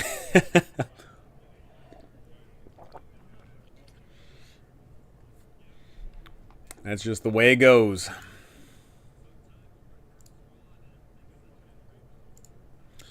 Seeing the homebrew thing behind you, I've seen some the videos with how stupid some of the weapon etc. are people make. Yeah, I'm not personally a fan of the weapon specialization rules that are coming out with 1D&D, because ultimately I think it's just going to lead to incredibly repetitive gameplay. I think weapon specialization coming from 1D&D is very much so going to be, DM, I do this one thing every single time I ever get into a fight ever. 5e should have more to it. Like, if you're running a simple system, then I perfectly understand, you go to attack and that's you're end of your turn. But 5e, I feel like there should be more to it. 5e should have more like versatility, variety, and it shouldn't just always come down to, I use this one weapon feature every time, 100 years after Skyrim Deep, 100-year Thalmor War. Okay. Yeah, I have not touched any Elder Scrolls games in over I think the last time I would have played it would be when I was 17. So, tattling on my age here, that would be over 11, 12 years or so. But me personally, I might be a bit of a boomer in this regard, but I personally preferred Oblivion over Skyrim. I liked the world of Oblivion more. I liked the magic system more. I liked the character creation and character leveling up of Oblivion more. Overboard, becoming a channel member. Thank you so very much. Welcome to being a fun haver. Thank you, thank you. I'll tell you what, every little bit goes a long way. Thank you so very much.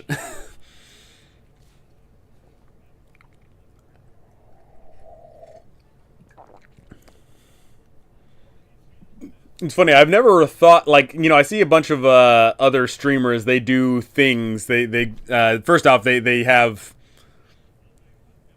what do you call those things? First off, they have like stream alerts, and they've got they got stream alerts and things like that. I don't have any of that set up because I didn't expect this. But thank you, Overboard. Thank you. Under 30 years old, you're still a youngin'. I'm over 30 years old, sadly, so I'm so bad at math, it'd be like maybe 12 or 13 years maybe at this point since I touched Skyrim and Oblivion. But like I said, I did like Oblivion more. The Roost, hi, how's it going, The Roost? How's it hanging? Just chatting it up with all y'all, answering questions, talking about my version of 1D&D coming up here, because I don't consider 1D&D to even be a 5.5 edition. I consider it to be like a 5.125 edition. Some of us played D&D in the 70s. Ha! Not me. I wasn't even a twinkle in anybody's eye in the 70s. I turned 52 today. Happy birthday, Overboard. Cheers, cheers. Tink. Merry birthday to Overboard. 52, you're just barely hitting middle-aged.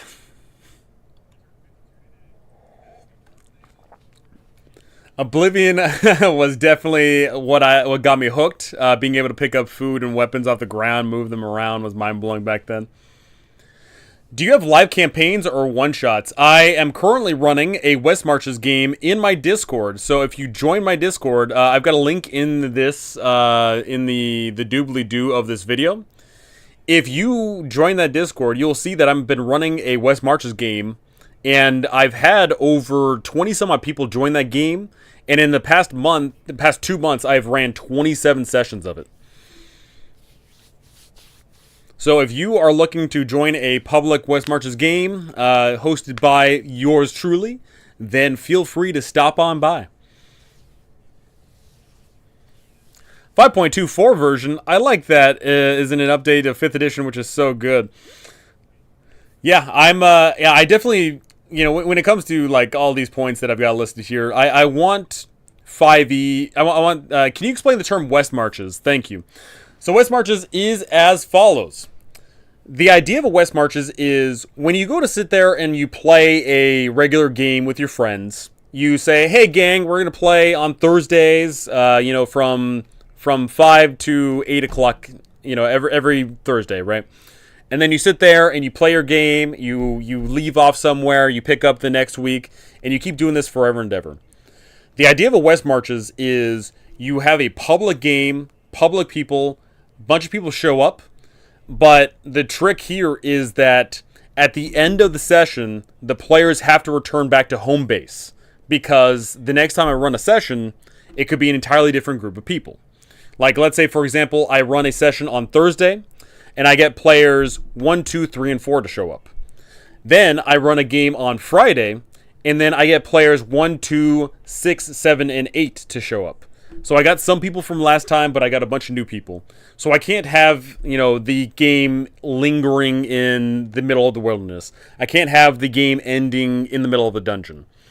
And with that, you basically you guys start the session in the town, you go out to adventure, and then you guys return back to town at the end of the session, and that's that end of story.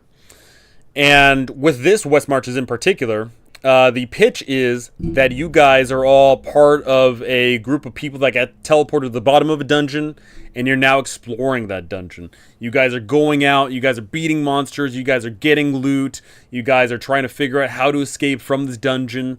And so there's that combined effort. There's that shared, group effort of trying to get out, trying to get stronger, and trying to stay alive. So that is a West Marches, and that's my West Marches. The going name is Way Down in Little Hope. So to give you, if I can pull up something about it, what would I be able to pull up about it?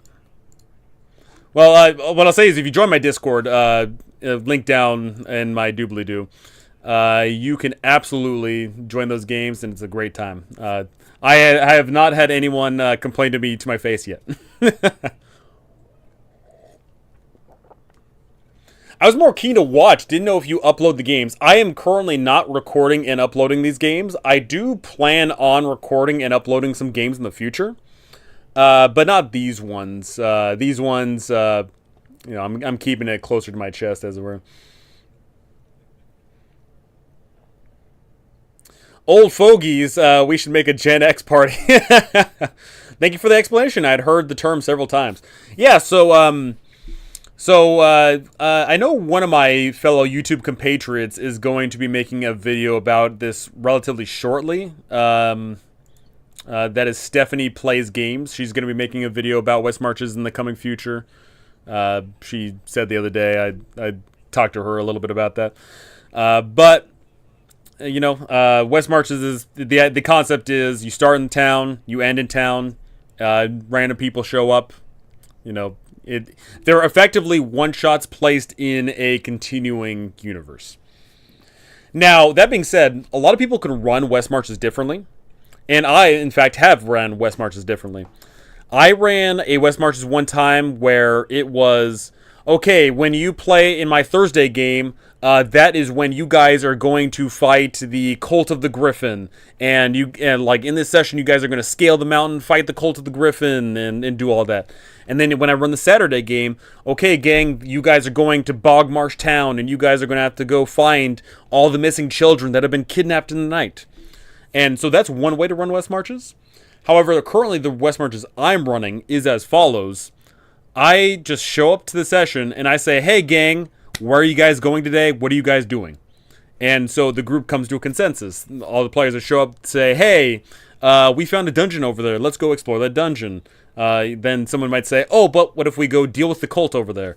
Oh, but what if we, explore around to the west? Oh, what if we... And, there's that group dynamic of like, oh, hey, what are we going to do today?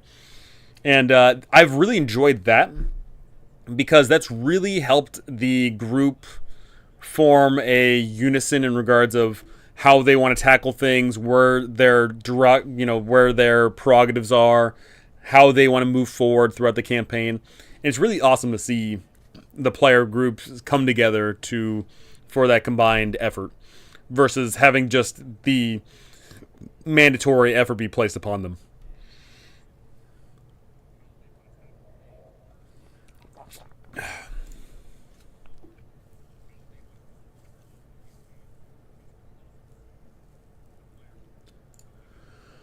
Okay.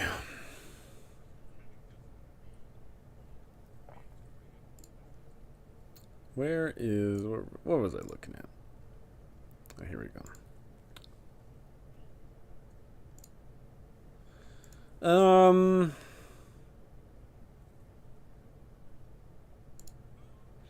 Instead of the 5.24 weapon mastery rules, DCC marshals have die rolls do cool things. Forgot what it's called though. The DCC's got a bunch of fun things for marshals. One of the fun things about marshals in DCC is their crits are way better than everyone else's. Their crit rolls do way more wacky fun things. They break arms, they stun people, they blind people, they make people drop their weapons. Martial crits are just so great, and the fighter in particular gets to crit even more. I like your method of running West marches based off of the description. I'm wondering, are you a paid by player GM? Because I'd love to pick your brain. I have ran paid DMing. I'm not currently doing that right now, though. So the current West marches that I'm running is a public game. Anyone can show up, but I have in the past done professional DMing. And I plan on doing that in the future as well, because it's a good little side hustle for sure.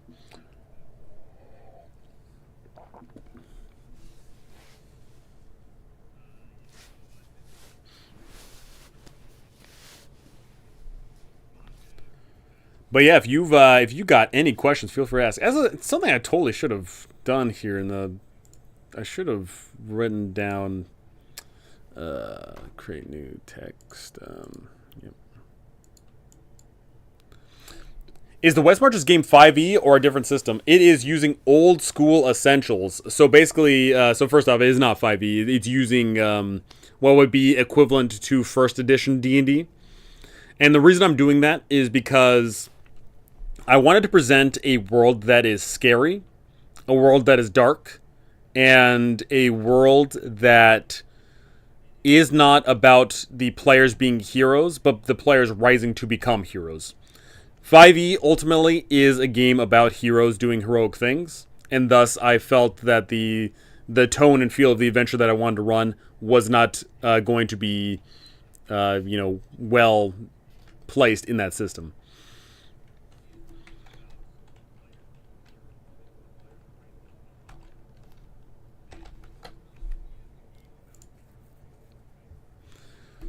I have a player that doesn't like players waffling about all of their options on what is next, and yet he won't pick or suggest what to do instead.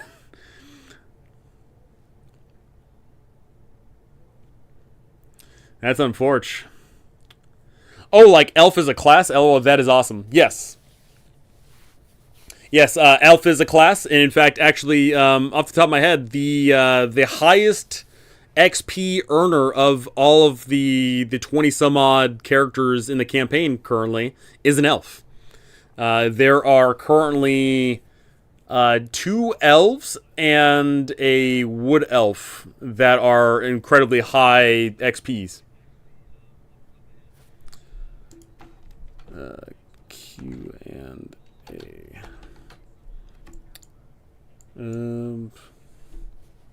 OSE sounds great for a large West March and make it lethal. It's not necessarily about the making it lethal part that I'm interested in. It's more the quick combat. It's more the simple yet, somewhat dabbling character creation rules. And OSE just allows for a very quick... And also the spells. 5e spells obviously get pretty ridiculous pretty quickly, but OSE, they're at least reined into the system at play. I do love my crits. If you crit, you roll your damage. If you the second time, if the second roll is higher, roll damage again until you roll lower. Add it all up until you crit damage. That's explosive right there. Inflict the timer on them. I'm and nobody likes the elves. Poor elves. Not sure how to handle him, as he is vocally very upset about it when players pause to debate. He thinks I shouldn't be charging if the others pause to decide what to do next. Any advice? So, ultimately, here is the problem, right? The problem with... I talked about this before earlier, but I don't believe you're here, Manji. Is D&D means different things to different people.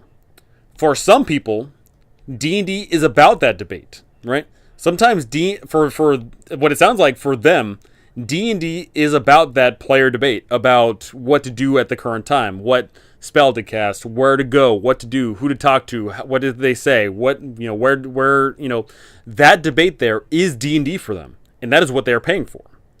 However, the problem is, it sounds like one of those players, in it sounds like maybe it's like 3 players, do this debating and then 1 player doesn't. It sounds like that player wants to play a different D&D. And so ultimately, yes, you are playing the same game system, right? You are playing the same adventure, but you want different things out of the game. And what I'll say to that is, there's really not much you can do to change that behavior, because if that's what they want out of the game, then that's what they want out of the game, and that's what they're paying for. And the unfortunate advice, like the quick and easy, dirty number 1 is tell player that doesn't like that debating, say, hey, that is what they want out of the game. That's what it is. And that's the quick and easy, simple solution, saying, hey, that's what they want out of the game. You might want something different, but that's what they want. Number 2 is discuss with the remainder of the group, is saying, hey, this, player number D, or player number 4 here, player number 4 here doesn't enjoy this aspect of debating. Are you guys okay with reining it in? That's, an easy number 2 there. But hold on, you type, nah, just noticed your stream. Most of my players enjoy breaking down choices. He's the only one in all my games that is feeling like he is missing it because money is involved. So ultimately that's just a conflict of interest then. Ultimately, he is the basically the only thing I can really think of is for an analogy here is, you are going to a restaurant, and whereas everyone else is going to this fancy restaurant to look around the restaurant and enjoy the chef cooking in front of them, he wants to eat the food, right? So he wants to eat the food, but you guys want to both enjoy the spectacle of the fancy restaurant and eat the food. And, that's a bit of a problem. And there is, if the other players enjoy the debate, the breaking down of stuff, and he doesn't, then that's, to my quick purview of your situation, that seems like an irrevocable problem.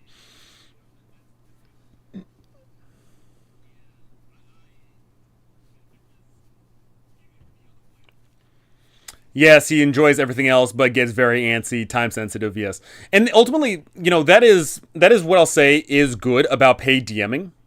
Is ultimately, if you are paying to DM, you should be paying for the game that you want, and it sounds like the other players are getting what they want, but you cannot please every customer. It just can't happen.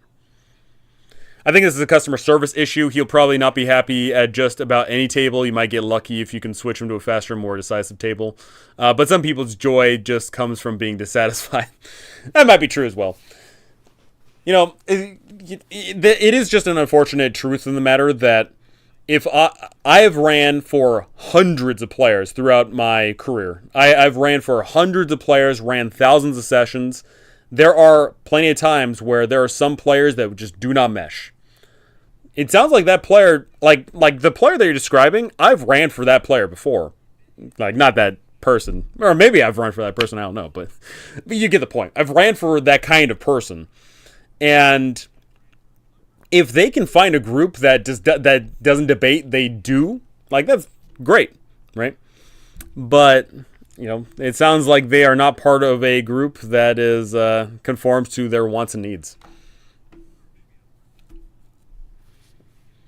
So the only thing I could really tell you is if you really want to go out of your way to make that player happy, the only thing I can really think of is finding players that mesh with that player.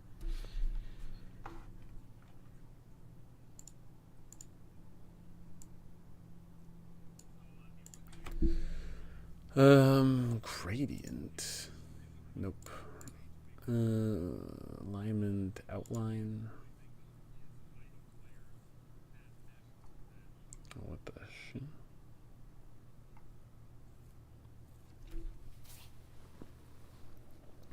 Most of my players love combat. Fortunately or unfortunately, this means I don't get to improve my role-playing skills. I have trouble doing different voices. I only have a couple, lol. But once again, if your players don't really care about the voices, then is what it is. I mean, ultimately, I will say as a DM, you should be running the game that you want to run. You should not be held hostage by your players into running a game that you don't want to run. So if ever and whenever you can try to incorporate voices, then do so. But definitely don't limit yourself into running a game you don't want to run. How do you get out of the trap of increasing demand for audiovisual production quality being something expected instead of other qualities of DMing, especially in paid situations? Here is my solid advice: is players that pay for paid DMing are paying for what they expect. And if you are not either capable or willing to provide that, then that's fine. Right?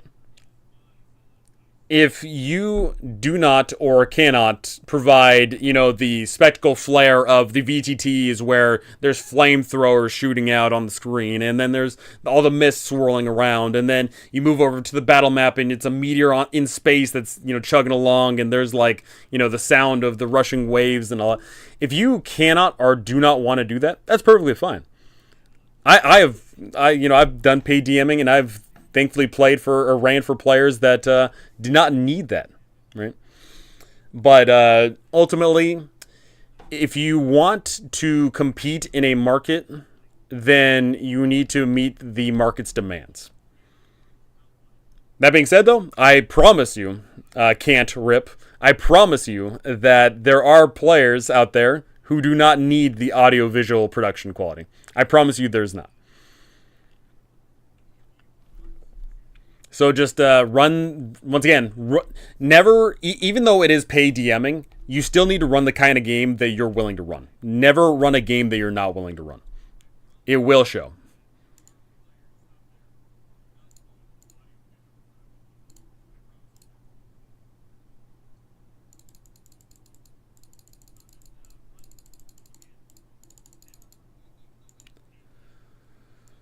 Boop.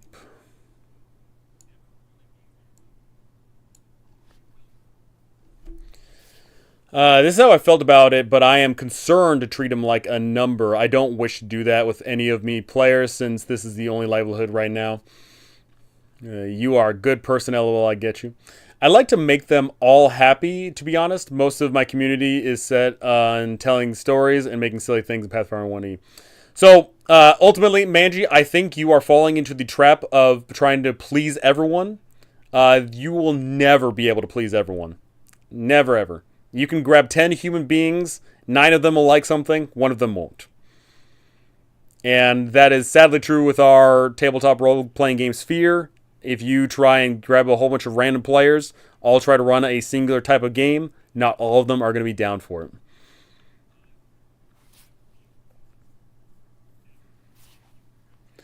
I would trade the most incredible production value of for a talented DM any day of the week. I absolutely would as well. The spectacle is irrelevant to me.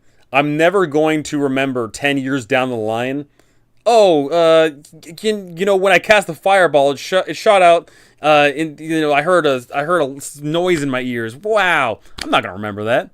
You know what I'm gonna remember? I'm gonna remember the DM doing dope ass things. That's what I'm gonna remember. I'm going to remember the awesome game that I got to play. I'm not going to remember the dumb little, effects in the side. This is great advice to not run what you aren't ready or wishing to run. It's a point in creative writing that you shouldn't write what you don't feel comfortable with. After all, it feels off when you do. Just stretch. Add one thing every so often. Test the waters. Just let them know it's experimental. Let's hope that sentiment stays strong. I mean, is what it is. Like if you are DMing on, oh my god, what's that site? What is that site called? It is called Start Playing. If you're running on Start Playing, you advertise out there, and you're gonna get someone at some point. It's gonna happen. Posted some of my work in progress in the art tab in the Discord. Let's take a look. Let's take a look.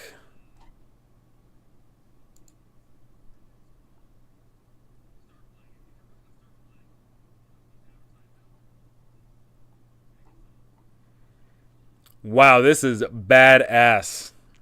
My God. Let me pull this up for the Discord for everyone here, because this is incredible stuff. Look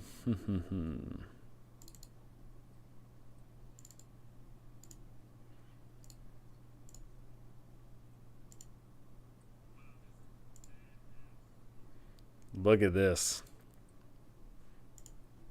Let me blow it up some more.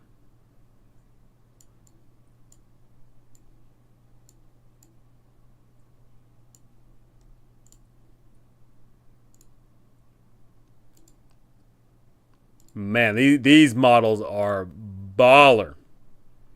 Oh my, that's an woo.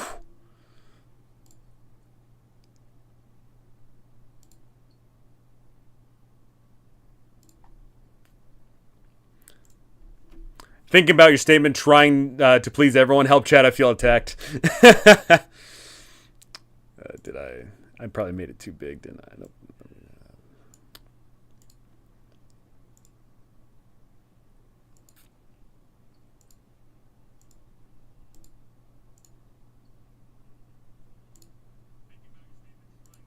Look at this.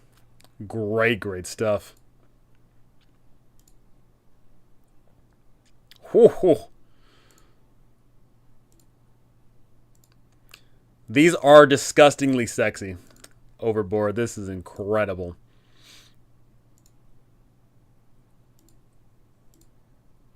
That is great stuff. My God.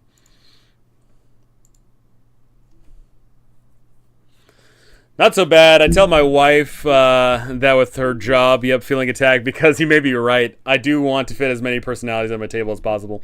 That is, once again, that's a great sentiment. Never going to be executed. You're never going to be able to grab 10 random people and have them all sing Kumbaya and hold hands and all agree on everything. Never going to happen. Just human nature. You can cultivate a group over time. You grab 10 people, 2 of them don't work out, and then you grab, another 10 people, 5 of them don't work out, and eventually you get something working together, but it never works out right away.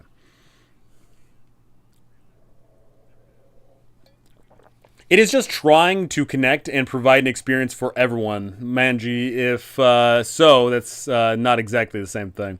Wow, great 3D details, psychological minis.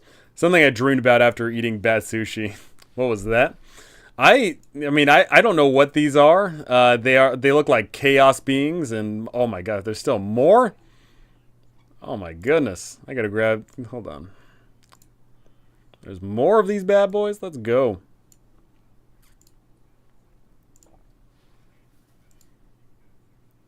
Ooh.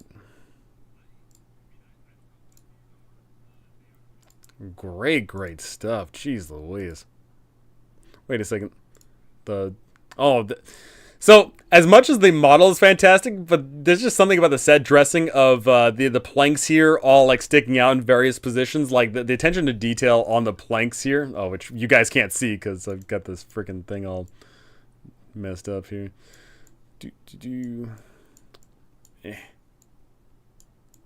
Professional YouTuber right here. Yeah. Look at that. Godly. This is just incredible stuff. Absolutely fantastic.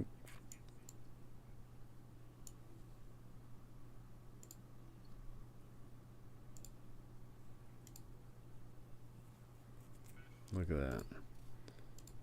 Golly. It's disgusting how great these things are.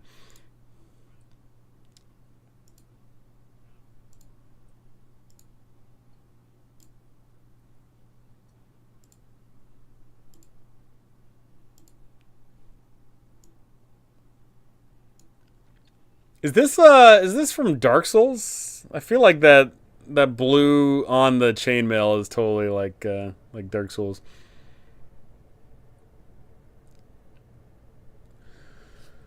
I want to let my players and community know where did you find them. Yeah, I have a good Lord, 40 people so far, all talking, mostly meshing together. A few don't like being at the same time, to the same table, but on other topics, they work well on building together. It's heartwarming to see. That's dope. I made 25 characters that they are going to pull from randomly. Thanks a lot. And yeah, these things are totally amazing. I want to come over and steal all that paint I can see in the background.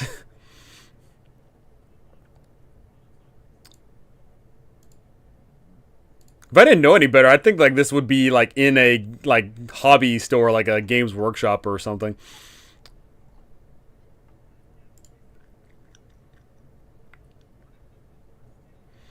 Yep, I get vicarious joy through players too. 40 plus though. Eesh.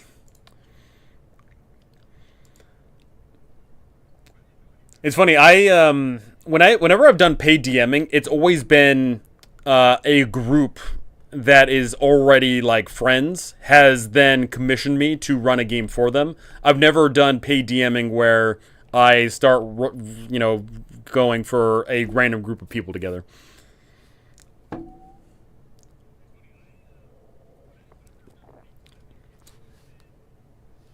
Yeah, I'm moving from 10 games a week to 14 next month. Woo! 14 games a week. 2 games a day. Goodness gracious. It wouldn't be allowed in Games Workshop because it's too awesome and independent. Fair. Fair, fair. I would really be intimidated trying to run a group that is already friends. That's funny. I think I'd be like I have a much better time running for a group that's already friends because they already mesh well together. Except I'm never going to say this on stream, but I definitely ran a game once where it started off, paid DMing and they were all friends, but then the group fell apart, and then thus the game fell apart. But it was not great. But other than that, normally, you know, that is me Wednesday 5 to 9 game that commissioned me 3 Saturday. Whew. Now, when it comes to running all these games, are they? Riddle me this: is it you running pre-made adventure modules? Is it you running the same universe? Is it you running? Are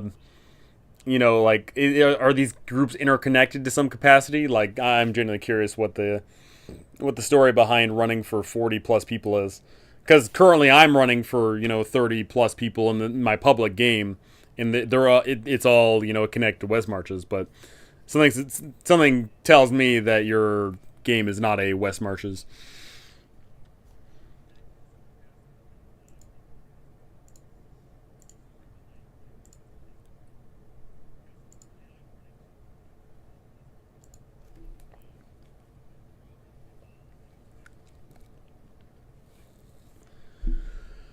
Hoo-wee. Okay.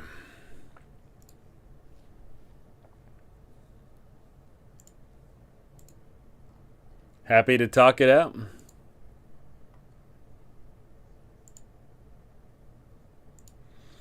Also, some people joining my Discord, I assume from the stream here. Welcome, welcome.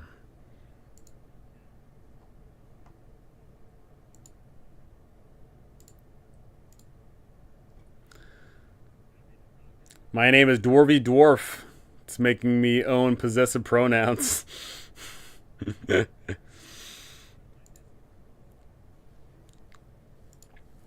Hmm. Okay, so with that being said, yeah, over the next month and change, I'll hopefully have a rough draft of my 5.5 edition here.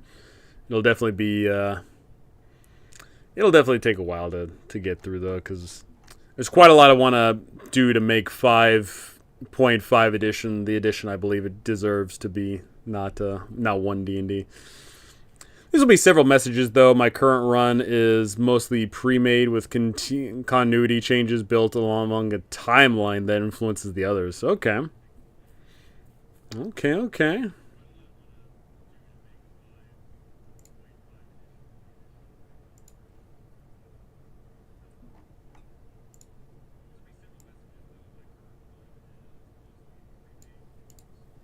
Hmm.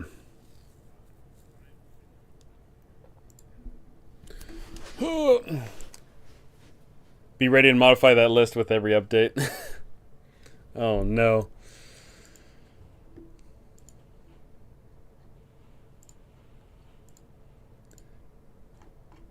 And have a lot of confused players. Are you working on how you will be running 2024 5e? Is that when you are homebrewing? Yeah. So my idea is once the book comes out, then I'll officially comes out because it already did come out, but obviously Wizards of the Coast is being weird about it. But ultimately, I already know what's in the book, and I'm not thoroughly impressed with what they delivered. I believe that a multi-million-dollar company should expand upon their already established thing to make it even grander. They did not. They simply, took all the rules that was already in place and just cleaned it all up. And mind you, when they cleaned it all up, they added some other problems in there too. If anybody's like any super duper hardcore nerd about 5e, then you can see like, oh hey, they changed the visibility rules. Oh, they changed some of these taglines like invisible is not actually invisible, and they've changed a bunch of spells, and sometimes they made the spells better, sometimes they made it worse, and they've done a bunch of weird things. But I'm not really too concerned about that stuff. What I'm more concerned about is just the what I have presented here in regards of I'm more concerned about spells, I'm being more magical, I'm more concerned about classes feeling more like the class, I'm more concerned about initiative being engaging, I'm more concerned about the rest system being changed up to be better.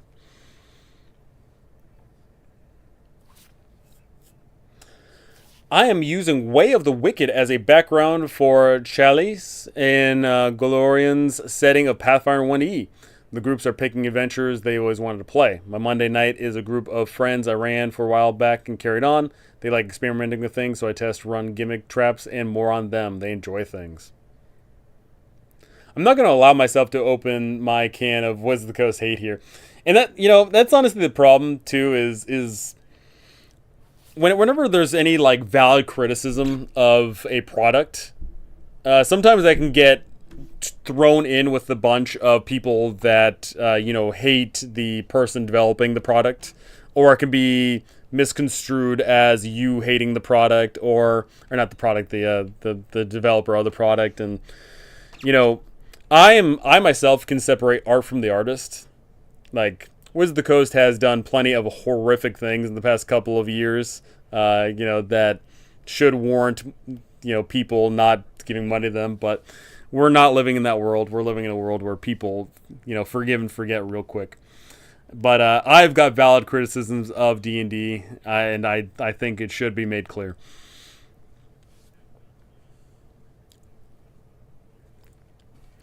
They are mostly running Skull and Shackles at the moment as a sandbox in both Shackles and Mwangi Expanse. I threw a session at them involving ergot poisoning amongst their crew left at base.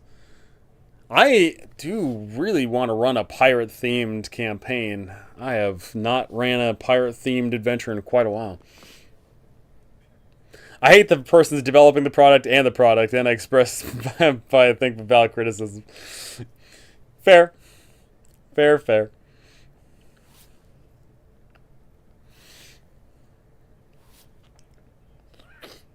Oh. Man, yeah. I was thinking of so I'm currently running the West Marches that I'm running. I'll pull up another like list here of things that we got going on. But when this West March concludes, I do plan on moving over to another West Marches. Let me see if I can find. Here we go.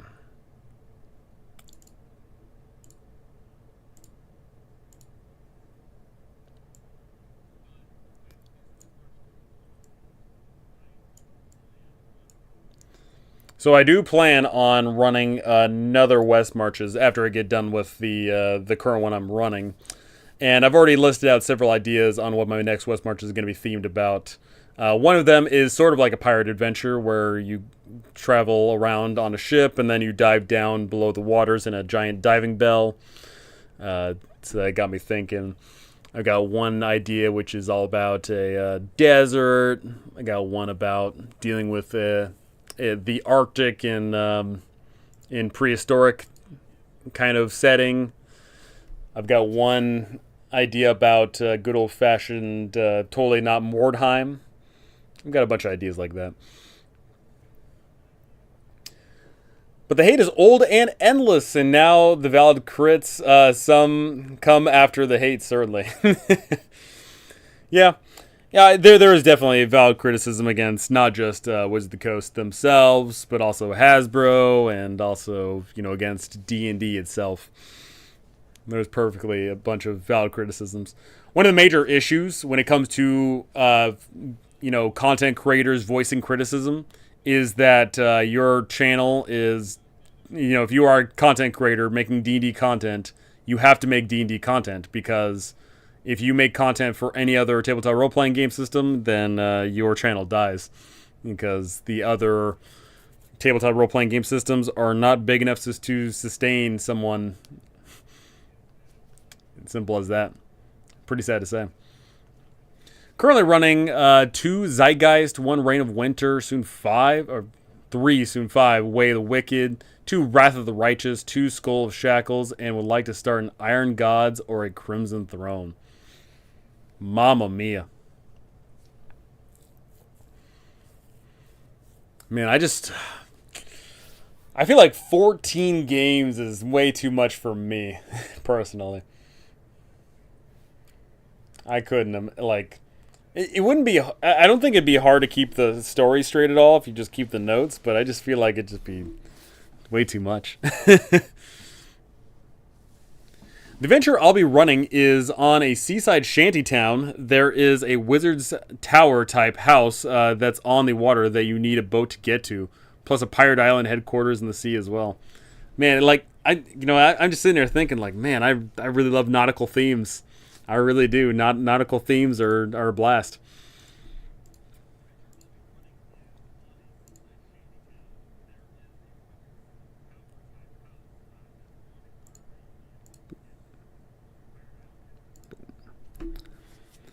Mostly just wanted to focus on pre-built while I build a stable of players, community, and item actors more to make my own. By the way, I meant soon 4 of Out of the Way. Oh, the Wicked. Got it. Yeah, good old, it sucks that that Paizo, they put out so much, and yet the player base is so small. Like, they put out so many awesome pre-built adventures, but for some reason they don't convert it to D&D. I feel like they could make a killing if they just converted them all to D&D or whatever. But they obviously want to pull people into their own tabletop role-playing game system. But sad truth of the matter is, if you had to, get 100 people and tell them, hey, do you want to play in a system that's either less complex or more complex, you're going to get people that want to play in less complex games. I recorded my own shanties and voice manipulated them so the players wouldn't just hear 9 layers of me singing. Hell yeah, that's baller. You're putting in the work. You're putting in the work there.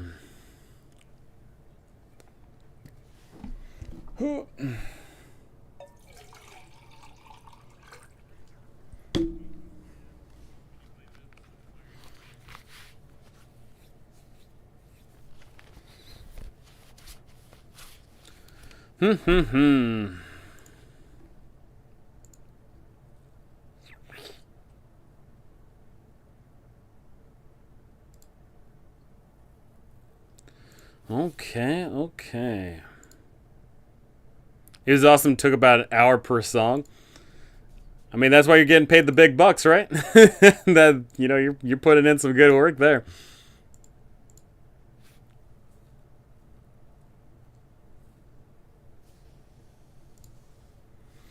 Yeah, I'm trying to think of all the spectacle I've done for all my paid games. I'll tell you what, I never recorded myself singing shanties, that's for sure. I definitely did not go that deep in.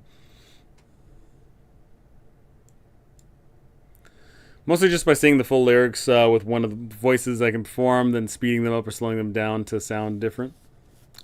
Still, and that's a lot of work. I personally don't know if I could do that purely because I can't sing, but know, to each their own.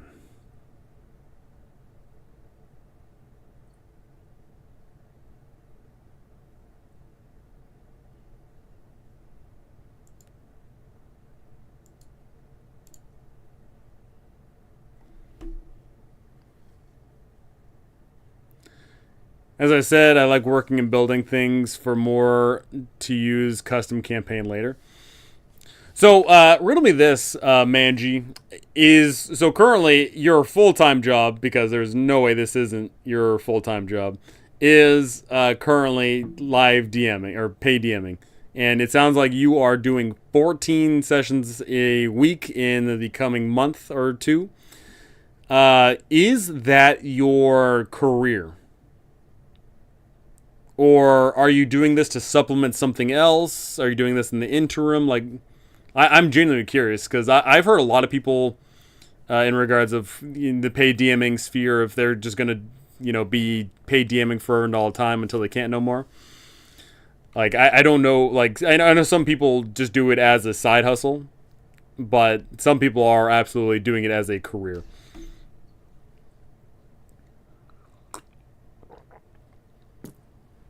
I myself have only ever done it as a side hustle.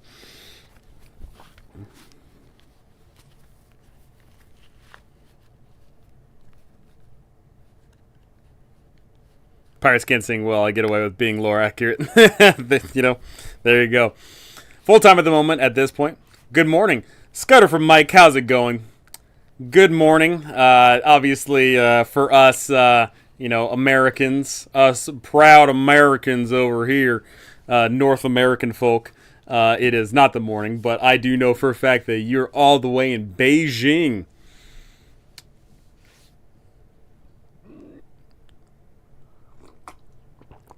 Actually, Scott from Mike, I'm curious. So I know that some schools in places like China, Korea, and Japan, they have classes on Saturday. Do you have classes on Saturday? I'm curious.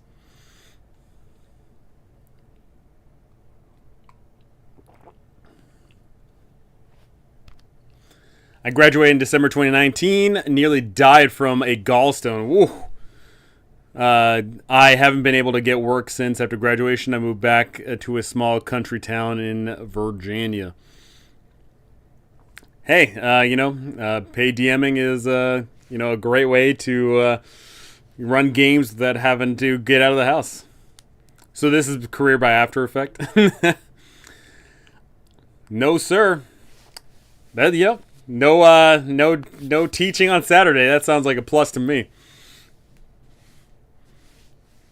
I'm trying to remember though. So you, Scudder from Mike, do you teach English and do you teach other things? Like, do you teach like the maths and I'm trying to think of like what do you teach kids these days? I do not remember what I learned when I was young or what they taught in things like kindergarten and whatnot. Started paid GMing in 2022.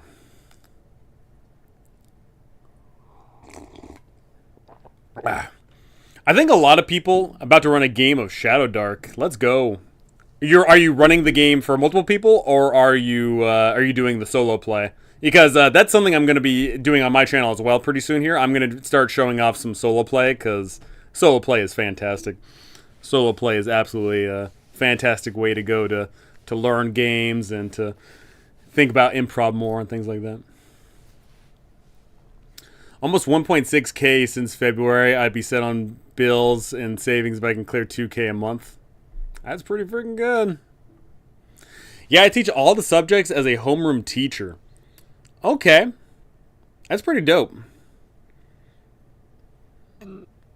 Bless your heart, Scudder from Mike. I'm a retired teach. Yeah, I mean, props to teachers. Like, I thought for a brief moment in my life, I did think about becoming a teacher, and then I realized, like, man, kids can really suck sometimes. And what's even worse than the kids is bad parents. Like, bad kids are one thing, bad, parents. Oh, that'd be terrible. It's a group playing Keep on the Borderlands. Okay. Okay. I'm trying to think of how Keep on the Borderlands would transition to Shadow Dark. I'm trying to think.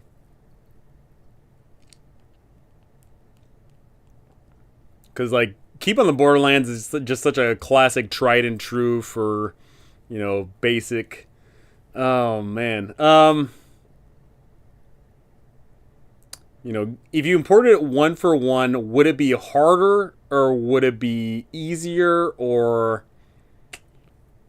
I'm trying to think, because the power level of Shadow Dark is not that strong. Like, the power level for Shadow Dark characters is relatively low compared to, 5e, of course. By the way, I like this conversation. I think you got a subscriber since I appreciate having contacts with others working similarly. I prefer Pathfinder because of the complexity, but I do like others. Heck yeah. Thank you, thank you. I think Keep on the Borderlands is going to be the new starter kit for 2024. That'll be interesting because Keep on the Borderlands is definitely something that is more suited to old school. I don't think if you converted it one for one, I don't think new school games like Pathfinder or 5e would do well in Keep on the Borderlands. It'd just be you just mowing down the monsters left and right. And there'd be like next to no roleplay in the Caves of Chaos. Put some stat blocks in the homebrew section. I'm altering them a little to fit my game. The 3D designer made these rules for the creatures. I have a great idea to start the adventure. Heck yeah. Ryutma, Call of Cthulhu, and more. Sadly, 5e passed me by. I ran it for some time, but very bored with the lack of substance. Fair. 40 players, 15 an hour, over 2K. I will say, I will tell you this. I genuinely believe that if you are charging 15 an hour and you are running these groups, I think you said that it was a 4-hour game. So let's do the math real quick here. My rudimentary, elementary math. So if you have 5 players in this session, 1 hour is $75 times 4 is $300 a session for 4 hours. But the thing is, you are not only doing your job for that 4 hours because you are doing prep before then, right? So I think an easy estimation would be you are doing another 4 hours. So by that estimation, then, if it's 5 times 4, or 5 players, 15 a session, 75. That's really you're working for that. You're really I could personally see it as charge that per session. Oh, it's only I offer discounts on my players, assist each other in research for character building and development. Base price is 15, can go as low as 12. I personally think you are selling yourself short. I will tell you that now, Manji. I personally think that is too low. Because if you're running a session for 4 hours, you would have presumably prepped for a decent amount of time for that as well. And I do not think you are getting paid. And by that logic, like let's say you are running, you are air quote working for 8 hours for this 4-hour thing and only getting paid 15 per, whatever. Doing that math, I don't think the math adds up in a good lot.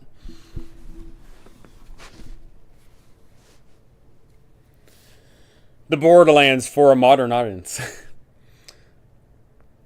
Keeping the Borderlands from no longer being within the Coast copyright. I would gladly pay $20 a session. I think maybe you are undercharging.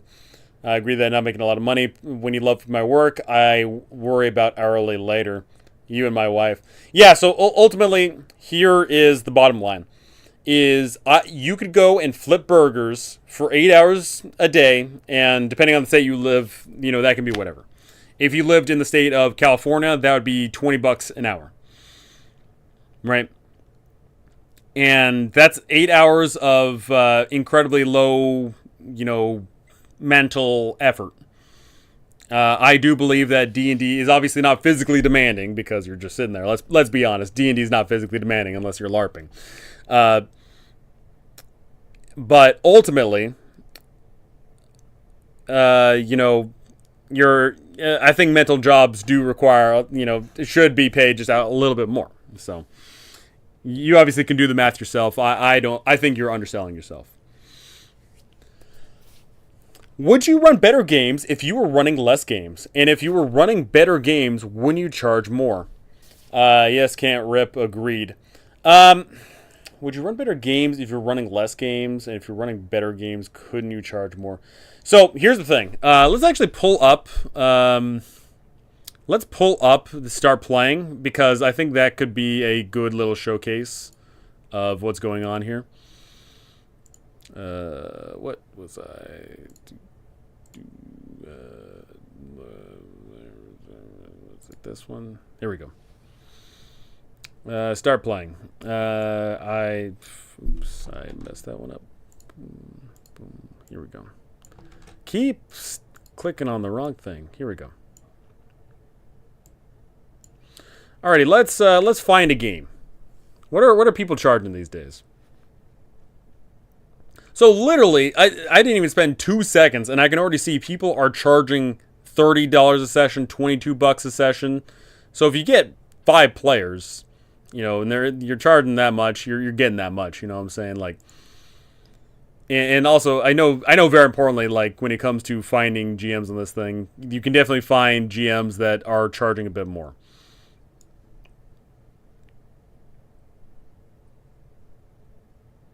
Like $35 a session, like that's not unsubstantial. What else? $20, $40. $40 a session. That's a lot. It starts adding up. The more players you have, the more you're charging. You know what I'm saying? These people are charging quite a lot. And I do fully $45. Man, the prices keep going up. But ultimately, there is a bunch of people charging $15 a session, $20 a session, 16, 20, 30. A lot of people are charging more, and I do fully well believe that you should.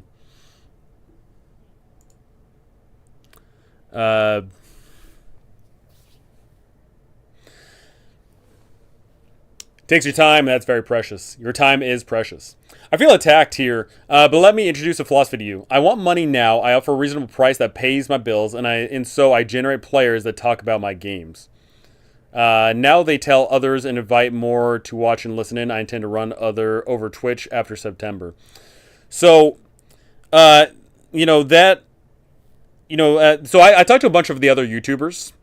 And a bunch of the other YouTubers have a kind of philosophy like you in the beginning, right?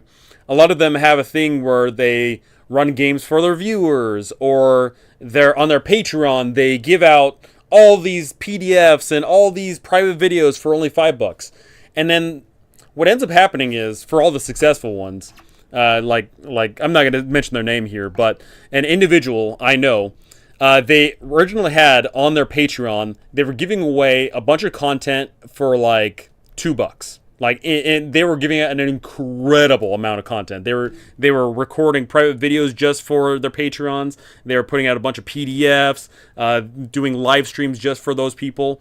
And it got to the point where, and then also doing other like individual specialized things as well, like one-on-one times and all this special stuff. And it eventually got to the point where they were so successful that it was literally like, it was bad for their business to keep on doing this, right? it was bad to keep on doing it for the people that were buying in air quote cheap. I'm not saying that your players are cheap. I'm not saying that those people were cheap, but I'm just saying, you have an obligation to yourself before everyone else to value your time. And it sounds like you are in the same boat that all of the YouTuber that I was talking to about. You can raise your rates, and that's perfectly fine.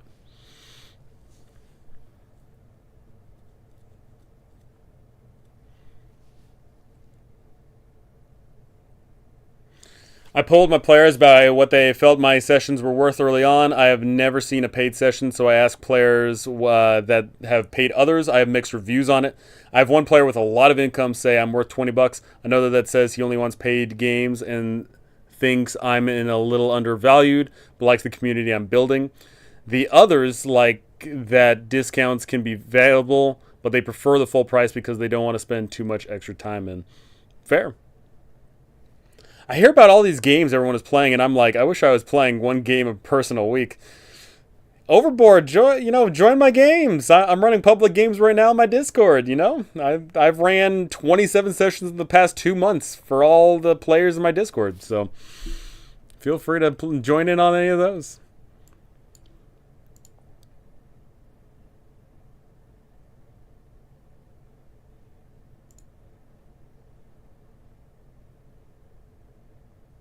That's a good reason to join paid games overboard. Yeah. Ultimately, when it comes to paid GMing or paid games or whatever, you are paying for a service. And conversely, if you are the DM, you are charging for a service, right? And you need to listen to everyone in your life. It literally sounds like everyone in your life is telling you to charge more.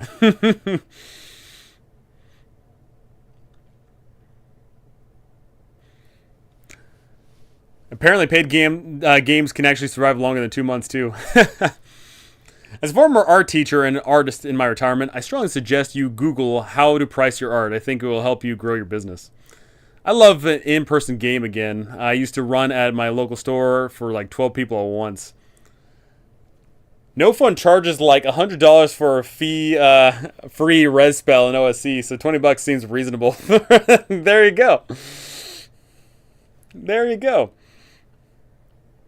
I'm going for the free to play model right now, where you can play, but if you want to res, if you want your character again, then you got to pay me. You don't have to feel guilty for charging for your time and talent. It is way better in person, LOL, clearly.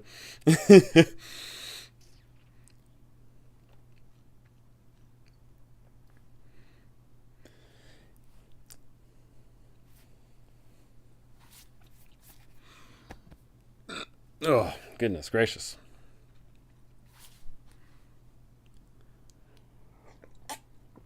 Ah. I like the fact money is occurring if it is paying my bills and I don't feel guilty whilst building things for more custom content fuels character. I'm an art teacher too. I totally agree with you. Why do I have so many teachers in my community? What is going on with this? What's the correlation between teachers and nerddom? I live in southern Alabama, near the Gulf Coast. Nobody really plays down here. Too much sand and beaches. Roll Tide! Bama.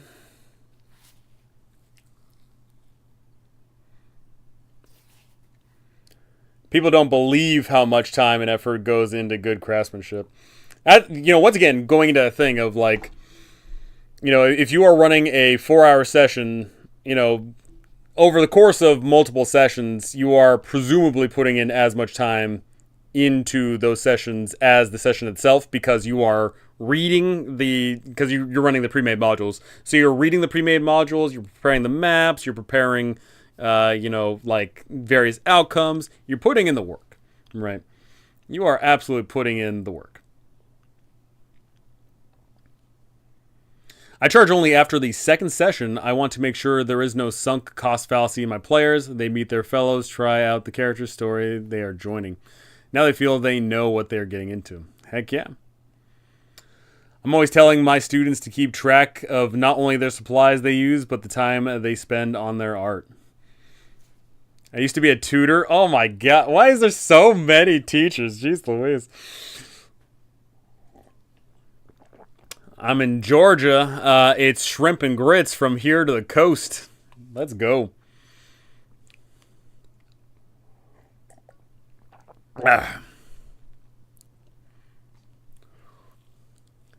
Art takes time, but I'm doing all this background stuff anyway and is more steered by those current players.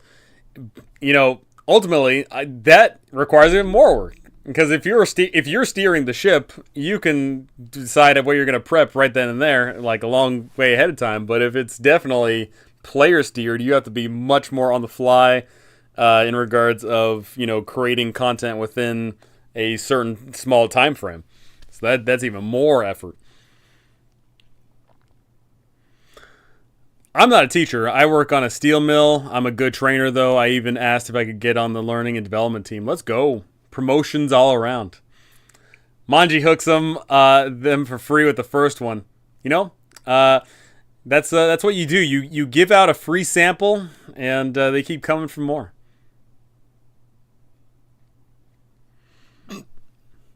I point out that teachers offer the most downtime over summer. I know that's not true, though. I know a lot of teachers that always have some sort of summer gig. You know, whether that be actual teaching because they do summer school, or you know, whatever other side gig that they do. I personally was in summer school all my life because, or you know, when I was in school, because let me tell you what, that whole school thing, well, I was pretty bad at it. So where the heck did that go?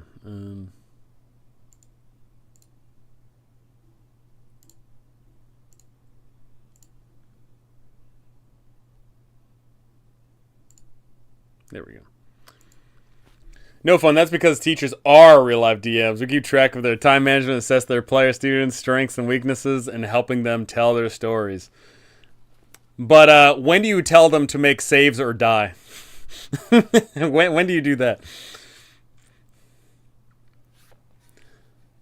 Sometimes learning is its own weakness. Well, I'll tell you what, that's my weakness. Learning. Ugh. The worst. And just play D&D in class with your kids. I'll tell you what, I never had the privilege of having a cool teacher to play D&D with. That being said, I didn't have the luxury of being a nerd in the first place. When I was going to school, I don't even know if I knew D&D was a thing until much later in my life. I don't know if I knew what D&D was until maybe 20... I don't even know. Maybe I didn't even learn about like D&D as a thing until like maybe 2016, 2017 maybe.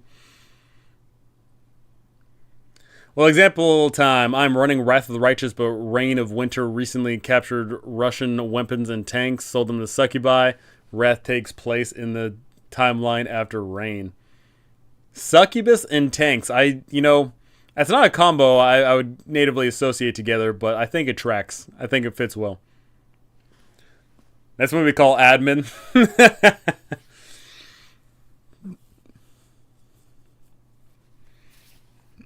Yeah, Scudder for Mike's got it right. For those of you that haven't seen, Scudder for Mike, he actually DMs for his players. He doesn't DM traditional D&D. He does a simplified version, but it's pretty dope to see the kids are sitting there, they're rolling dice, and they get all excited, like it's a big old wave of like 20 kids raising their hands, and they're like, whoa. It sounds pretty baller. No fun. I too struggled in school. I think that's why I can connect with the struggling students. Fair.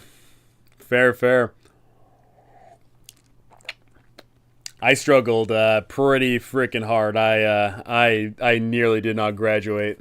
That would have not been pretty. That would not have been a great start to my adult lifehood there.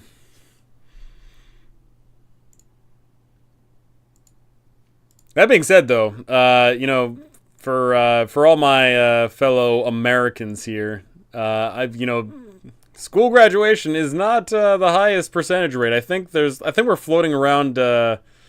Well, let me just double check this, but I think like anywhere between 5 to 10% of Americans do not graduate high school. How many Americans graduate high school?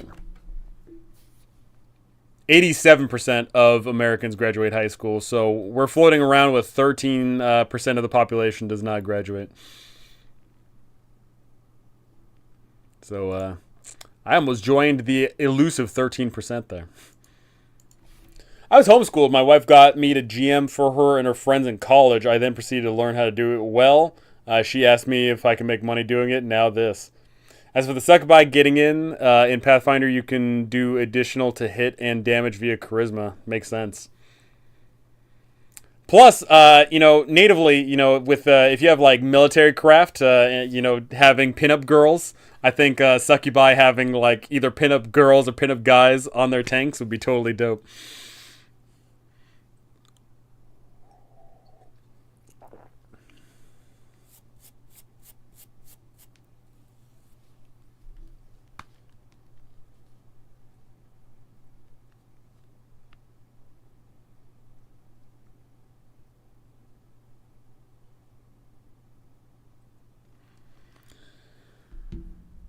I think prepping people for specialized jobs is more important than general schooling at times. It's a flip-flop, right? Because, like, I think it is important that everyone be scattered with, like, oh, hey, like, everyone should learn history, everyone should learn math, everyone should learn social study, everyone should learn everything.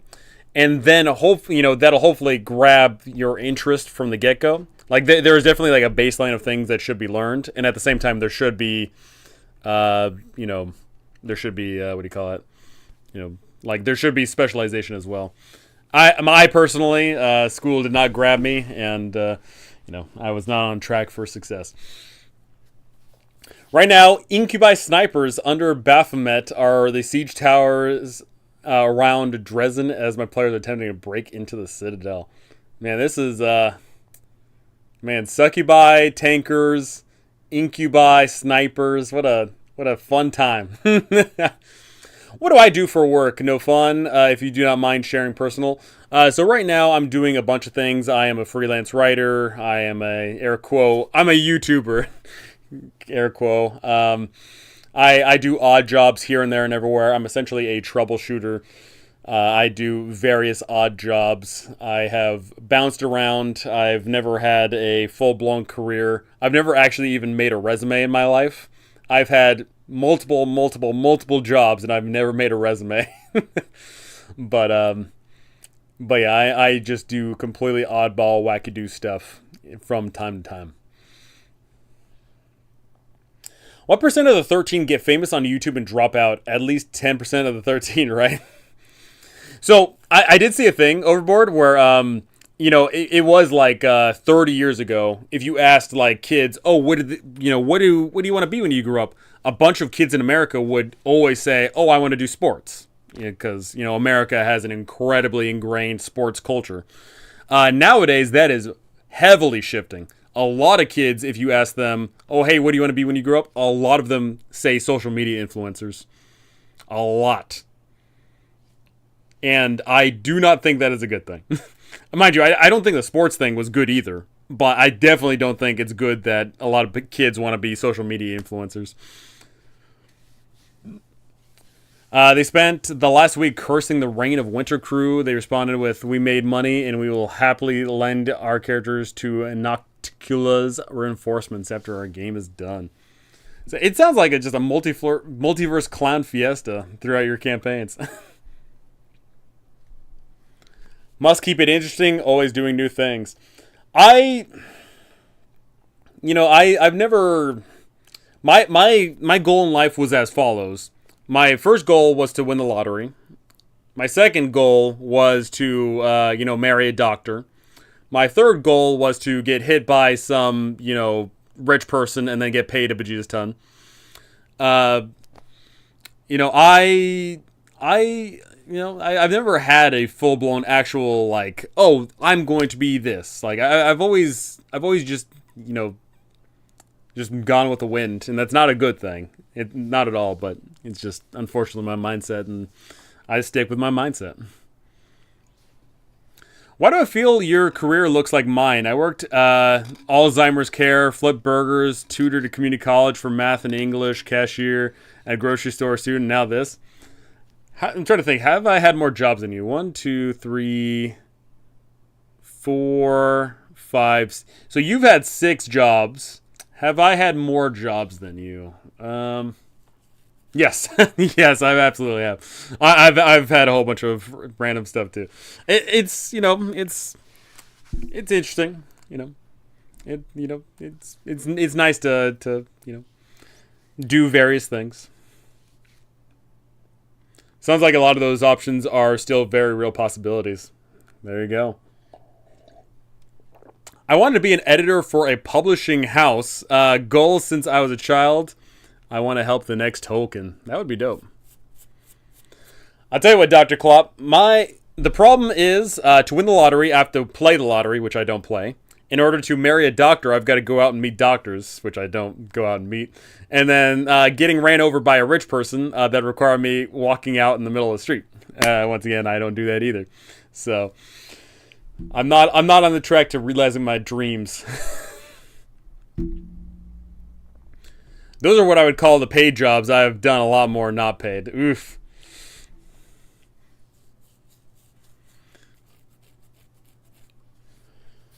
Oof.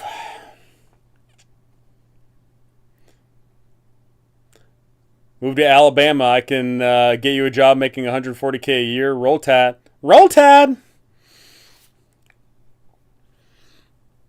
Suddenly less real. I'll tell you what. The Alabama dream might be a reality in a few years. It really depends. I've got a lot of things going on in my life right now, and I don't know where I'm going to be living in 5 years from now. I have absolutely no understanding of that as of this current second, but that might be a real possibility. I might have to take a little dip down to the south now. You know what I'm saying? Loriander, hello everyone. For those of you that don't know, my channel, which now has, I'll check right now. My channel has a number of subscribers to it. It's got how many subscribers? As I pull up the numbers. My channel has 16,227 subscribers, and you guys are seeing Lorander as he is the first person to subscribe to this channel. Very first human being. So thank you, Lorander. Thank you, thank you.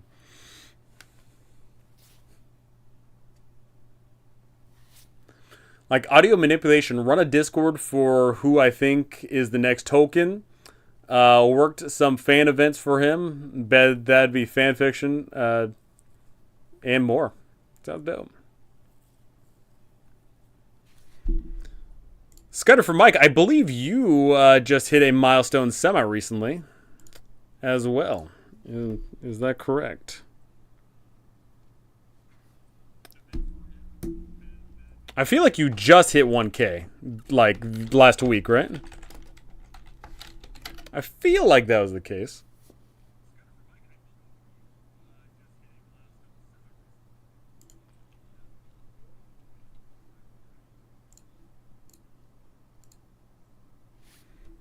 We got it started. Yeah, you did, Lorander. You started it.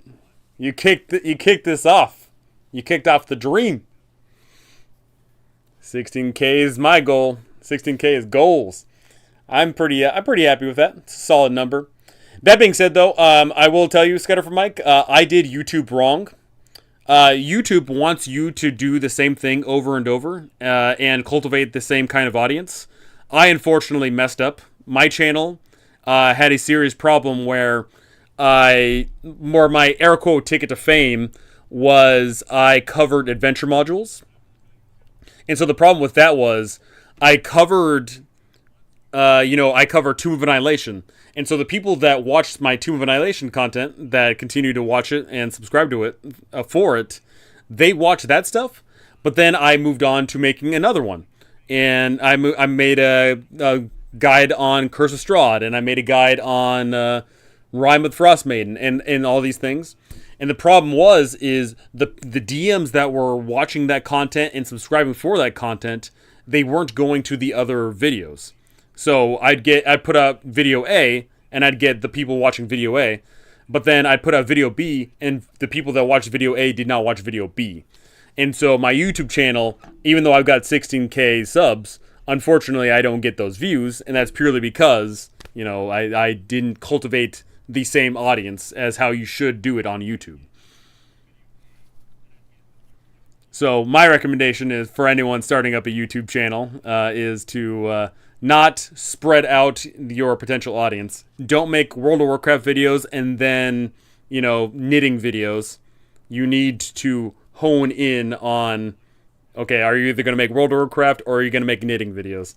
Because, spoiler alert, if you do the World of Warcraft and the knitting, those two groups typically don't mesh together.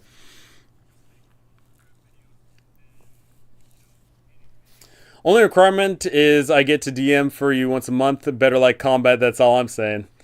It's funny, of the three pillars of D&D, combat is my least favorite. I do like the exploration and roleplay more. The legend. I got my 1K. What does it mean when Discord goes boop boop? I think that means you have alerts. You can mute Discords, and you can mute channels and all that fun jazz. You can customize that setting. I notice you're back at the jump in RP sessions again, not as insane as Frontier. Yeah, thankfully it's not as intense as the Frontier. Oof, I get the problem there. You lose views because they aren't cohesive. Yeah, that ultimately my YouTube channel got jacked up because I didn't keep on making the same video and over and over and over again, which is unfortunate. Yeah, I tried making a Call of Cthulhu video after making OSE stuff. No one watched it. Yeah, and that's really sucky, right? YouTube cultivates its content creators into streaming you into one thing. They don't want one YouTuber creating OSE and Call of Cthulhu videos. They want one YouTuber creating Call of Cthulhu and then one content creator making OSE. They don't want two making one. They want two making two, which is really unfortunate.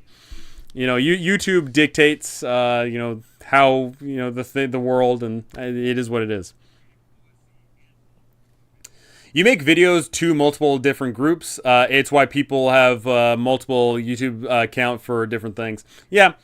YouTube also, has, I think, unfortunately led down that path of forcing content creators to think within a smaller box than it already was. Because when you go to make, like literally anyone could put up anything, so you could say oh, you're not working within a box. But if you want to make something successful, you do need to make something within a more confined box. You need to have information presented a certain way. You need to have certain ideas presented. You need to have certain something. But furthermore, once we got to this stage in the algorithm where YouTube really likes it when your subscribers are watching your content and people are watching videos 1, 2, and 3, you need to keep on making that same type of video over and over again. And it keeps on shortening and really tightening the box there. Got to jump on the DC 20 train and develop a hardcore mode before anyone else does. I will tell you what, I appreciate my dear friend, good old Dungeon Coach. I made a video on that. In fact, that video actually got some pretty good views. I appreciate Dungeon Coach. I like his stuff. I like his content. I like the guy himself. But I will be the first to tell you that unfortunately, DC 20 is not going to be hardcore. DC 20 is a high octane, high fantasy system, and it does not and will not mesh well with hardcore.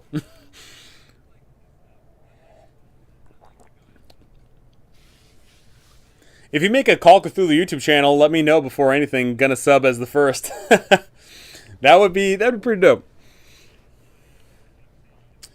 I like Call of Cthulhu. I don't imagine myself making a full-blown YouTube channel about it. But I do like Call of Cthulhu. It is definitely in my top 10 of favorite tabletop role-playing game systems ever made of all time in human existence.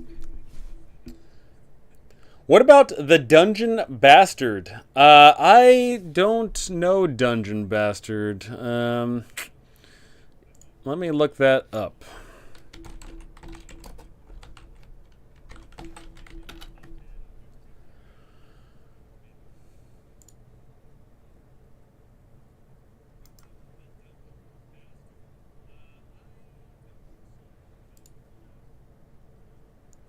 I get a YouTube channel popping up that put out one video 11 years ago.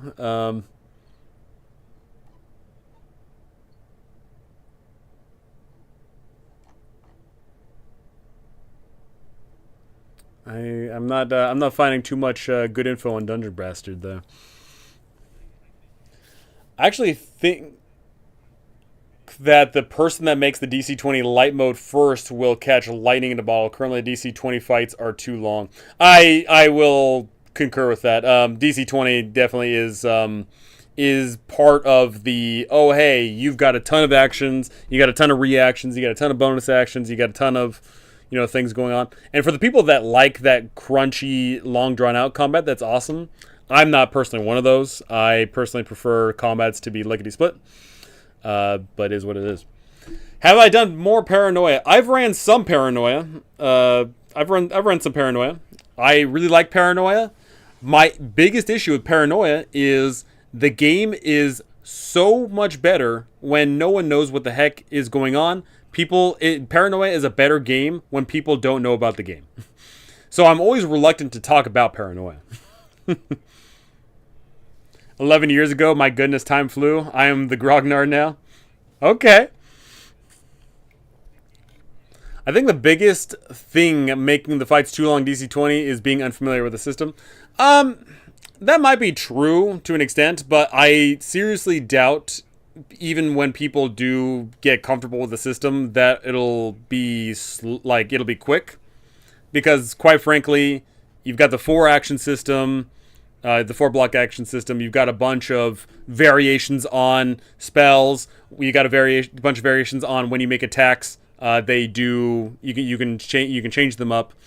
There's a bunch of not only pre-planning for your turn, but even when your turn arrives, you still do have to sit there and be like, oh, maybe I'll change this, maybe I'll do that. There's a lot of fine-tuning of the system, and it's definitely very time-consuming. Making DC-20 characters is a blast, though. The Ancestry system is amazing. I do plan on throwing my hat in the TTRPG creation ring at some point in the future. I've got several ideas on TTRPGs I want to make. Some of them will be character-heavy, involvement, and some of them won't be.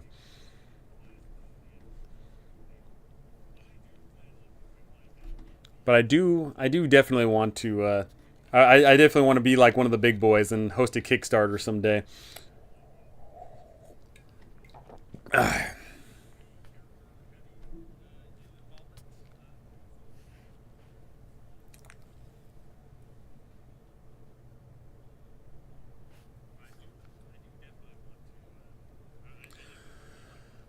need to get back to work now tonight, but I'll head back later when I have time. Lots to do tonight with 3 games tomorrow. Mamma mia, 3 games. Whew. Good luck, Manji.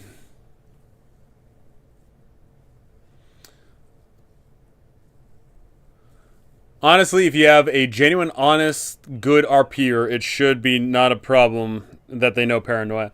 Yeah, but even still, I think Paranoia is really great when you grab players that haven't played it before, and you just have a wacky, fun time.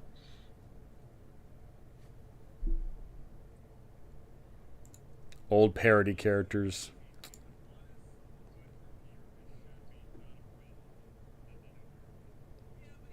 Worst type of GM. Okay.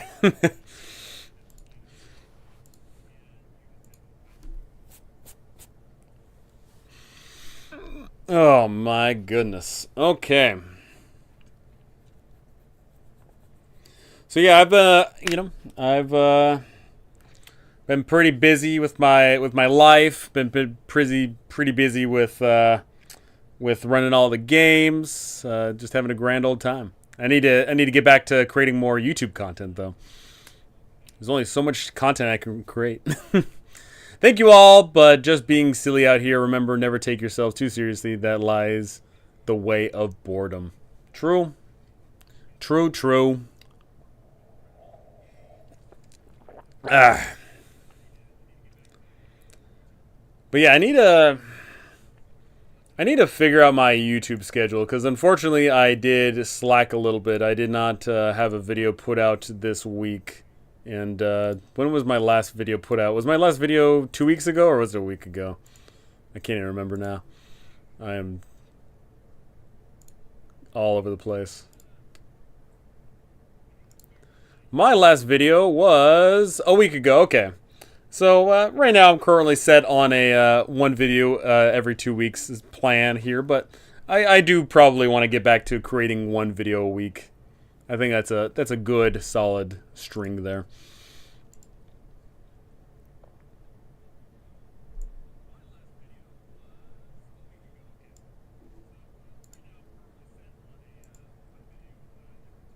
I subbed to you for OSE stuff a couple of years back. I had no idea how to do combat, and you had a full breakdown. It was so helpful. It's funny, Scottifer, that video, I believe, is one of my top grossing videos. Let me double check here. Yeah, it's got 29,000 views on the combat tutorial. Very solid stuff. It's funny because for several tabletop role-playing game systems, I did a overall review, a character creation, and then a combat tutorial. I did that for Old School Essentials. I did that for Astonishing Swordsman, Source of Hyperborea. I did it for something else, I feel like. Let me double check. I feel like I did it for another system. But, man, OSE just, everyone loved that OSE, didn't they? Let me see if I can find what... I feel like I did it for another system. Did it for Astonishing Swordsman. Oh, Dungeon Crawl Classics. That's what I did it for. So, yeah, I did it for DCC, Astonishing Swordsman, and OSE. I probably should get back to making some of those, because I really like that. I really like that series of doing a review on a game system, you know, creating a character, and then taking that character out for a combat spin. You know, it's engaging. It's a great way to get a, like, quick little purview at a system if you're potentially interested in it.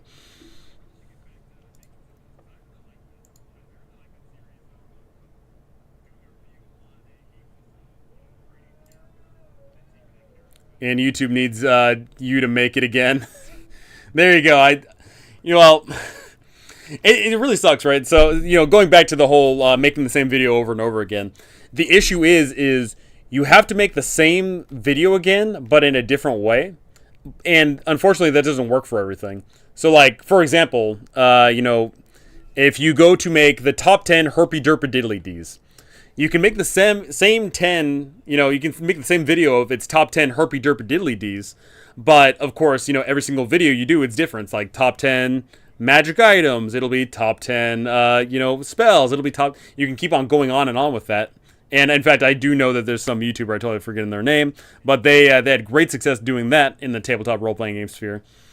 But then, unfortunately, when it comes to, you know, system reviews, there's only off the top of my head like 2 YouTubers off the top of my head that actually have some success with it, and that would be both. Oh my gosh, I gotta pull up their faces because I'm blanking on their faces right now. Off the top of my head, that would be Dave Thomavor of RPG Reviews. He actually has success covering multiple RPGs and showcasing them off. And the other one would be good old-fashioned... I'm totally blanking on his name, but he's like one of the go-to OSR guys. He made the making of Willoughby Hall. He did Knave. Oh my gosh, what is his name? Why am I blanking on it? I literally just watched a video of his the other day.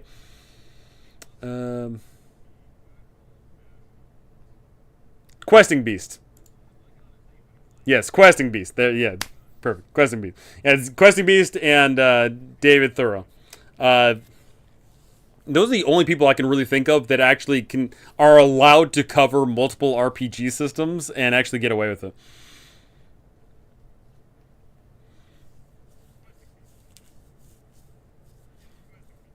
I'm gonna tell him that you called him Ben Micton. I'm gonna tell him to his face. Say, hey, look at the Scudder from Mike guy calling you Micton. Let me casually screenshot that. Click click. What tools are you using to keep track of everything for your West Marches game? Characters, NPCs, notes, stats, things like that. I'm using a combination of the Roll20. I'm running this game out of a Roll20, and that's where all the dice rolls are being used. That's where the players are drawing up of the maps because, spoiler alert, I'm not drawing any maps for this. It's all the players' prerogative to draw their own maps. That's all done through the Roll20. But in addition to that, I'm also using Word documents for the world and adventure therein. And I'm also using an Excel spreadsheet. The Excel spreadsheet is the one that contains all of the characters, all the gold they've earned, and that gold that the guilds have earned. So it's a combination of, the Roll20 for the characters, the character sheets, the maps, Word document for all the dungeons that I'm making and all the rollable tables and things like that.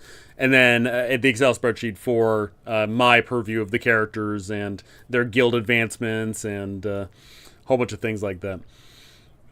I would love to show you, but I refuse to show that to any of my players until the end of the campaign because I don't want anybody getting any purview of any sort of thing before the campaign is over.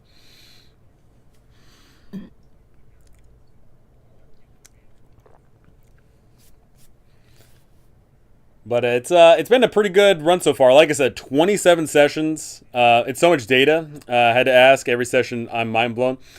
So 27 sessions in. There's a bunch going on, right? So as a reminder, Justin, as I mentioned before, with this campaign, I'm not doing the hey players, you show up to you on Thursday. You guys are going to the mines. On Saturday you are going to the cult dungeon. No, it's literally. Every single session, I'm sitting there wondering where you guys are going to go. I have no idea. Before the session, you guys could literally be going anywhere. You guys could completely blindside me. You could be going left, right, up, down. You could go to this dungeon, that dungeon. You could go and talk to the Neanderthals. You could go and kill the hobgoblins. I have no idea what's going to happen in that session. So when I went to go prep for this campaign, I didn't have the luxury of sitting there saying, I'll just prep for next week's session. I'll just prep for next week's session. No, for this campaign, I had to do a bunch of front loading on the prep. I had to do a bunch. I had to sit there and be like, okay, here's all these dungeons. There's that dungeon. Here's this faction. Here's that faction. Here is the rollable tables that I'm going to need for all the various attributes. Here is this. Here's that. And I had to do a bunch of this prep. But the good thing about that is once I do all that prep, then when the campaign started, I got to sit there and relax. And it's such a luxury being a DM for this because, or I'm technically a referee for this because I'm running this thing old school, baby. But it's a luxury for me to run this because I don't know what's going to happen in that session. I don't know where you guys are going to go. I don't know what you guys are going to do. But I don't have to sit there and scramble. I don't have to sit there and be like, hold on, let me write something here. No, I don't have to do any of that, right? It's so great, just simply showing up and being like, okay, I've got this prepared, I've got that prepared. Okay, you guys are going here. Oh, okay, you guys are going here. Oh, that's awesome. It is so nice being a prepared referee for a sandbox. It is a luxury. And it's also, for me, a luxury to not have to force the game to go a certain way either. Like, oftentimes when I do run, not oftentimes I should say, but there's a lot of times when I run structured campaigns where the players show up to the session and want to be told where to go and what to do, and that's fine, right? Like those players want that kind of game where they are told where to go and what to do. But this campaign is not that. This campaign is definitely I show up, and we'll figure it out. So much going on, so many places to see, so many poor cultists that did nothing wrong to kill. The usual.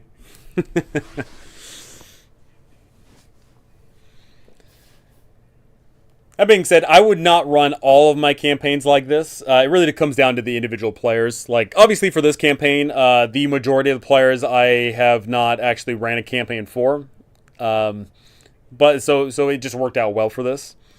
But like I said, there are times where I run the campaign and they want to be told where to go, what to do.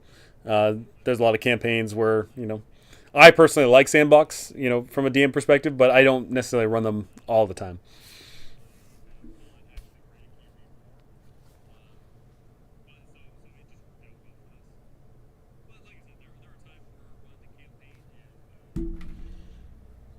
I told Manji he needed to charge more. Hello, by the way. How's it going, Dragon Girl? Yeah, I'm either you're a friend or you're the wife, I assume. How's it going, Dragon Girl?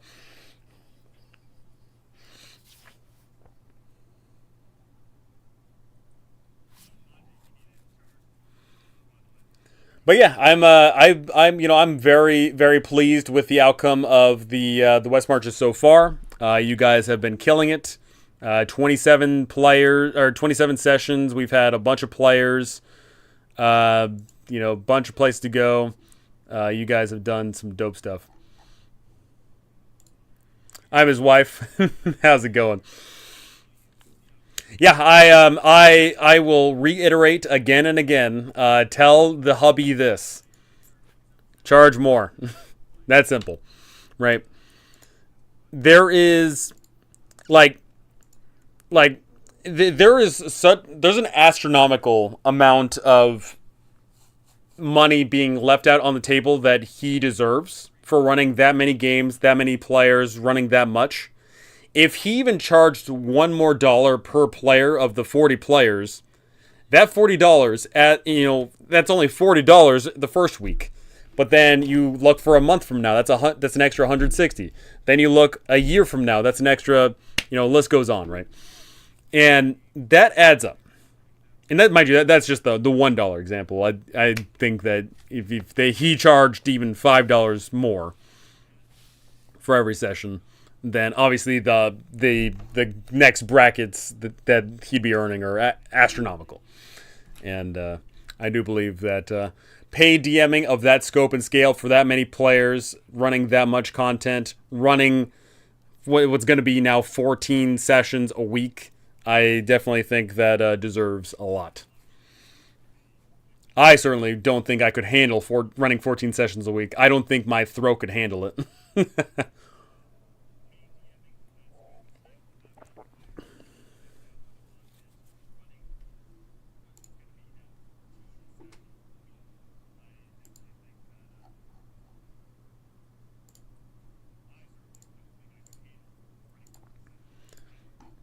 I'm trying to remember what's the most sessions I've ran in a week. Actually, the most sessions I've ran in a week is probably 14. I think, and that I ran because when Candlekeep Mysteries came out, I ran 2 sessions a day every day for a week and change because there were 17 adventures in that module, and I ran 2, so that'd be 8. So I ran 8 days straight. I ran 2 sessions. So yeah, I don't think I've got the either physical and or mental fortitude in order to handle that monumental affair. I don't know how many people actually do. Yeah, I'll definitely tell him and try to remind him whenever I can. There's also another aspect of this too, and it's the fact of he is being told by several people. He's being told by his wife, he's being told by his players, and he's being told by random strangers on the internet that he should be charging more. There has to be some point at some level where all these people are telling you to do something, you should probably do it. I'm not going to delve more into that. All I'm going to say is if the wife, if the players, if the random strangers on the internet are all in agreement and you're not in agreement, then maybe you're in the wrong. That's all I got to say.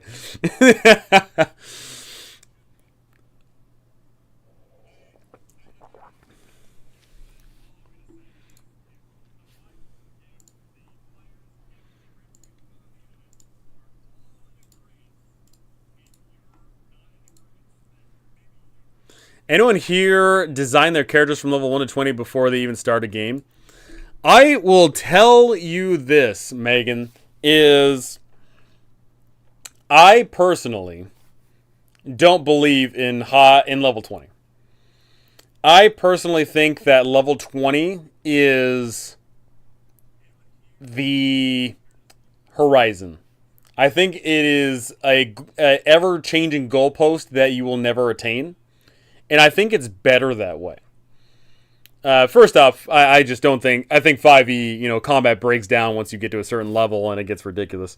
But two, ultimately, I think the journey is far grander and far more enjoyable than the destination. I think that the lower levels, when you are the loser rising to be the hero, are more engaging than the hero going on to be a god.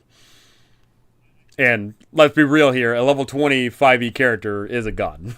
You are a demigod. You are all powerful, all epic.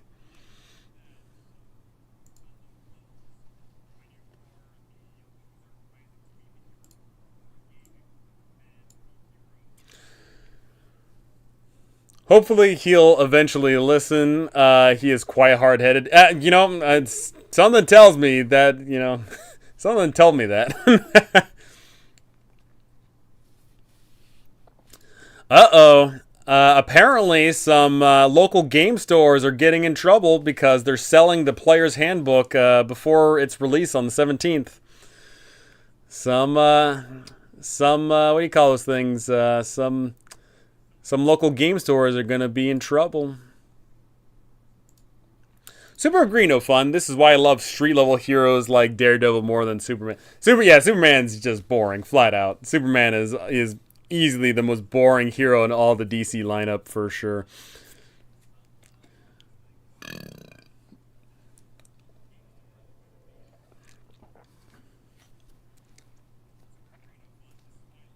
Which is also why I like me personally, I kind of got burnt out on superhero media. First off, from all the Marvel movies, I'm done watching Marvel because after Endgame, I'm like, okay, I can't keep track of. I can't sit there and watch 17 movies a year and watch 5 different TV shows a year to keep track of everything that's going on. I can't keep track of superhero media stuff.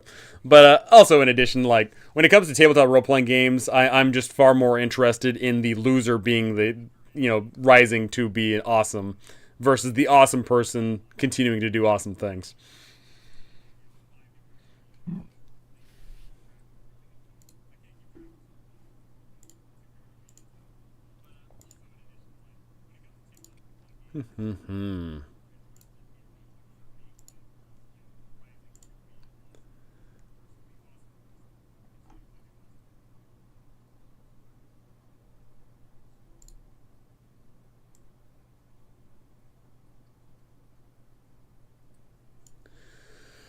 Oh, goodness gracious sakes alive.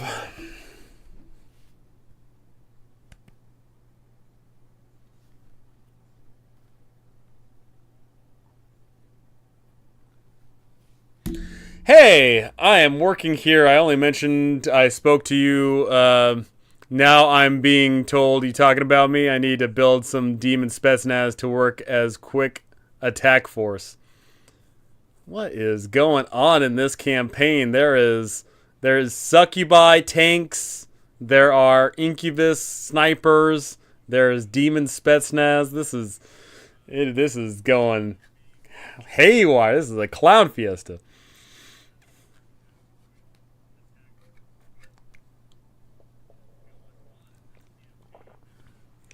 Goodness gracious.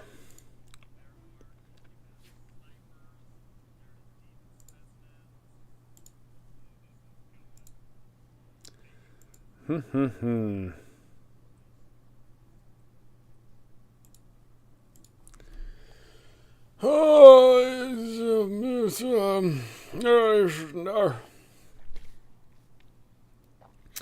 think when it comes to the majority of my core players that I've ran for over the past couple of years, they have all shied away from modern type of worlds. They all prefer fantasy. They do not prefer sci-fi. They don't prefer modern world setting. Some of them dug Call of Cthulhu, but not all of them did, sadly. But I always like Call of Cthulhu set in the 1920s, so it's a little different. Lots of modern weapons being used against mythic groups of PCs. It is quite the everything and kitchen sink campaign. It sounds like it. It sounds like it.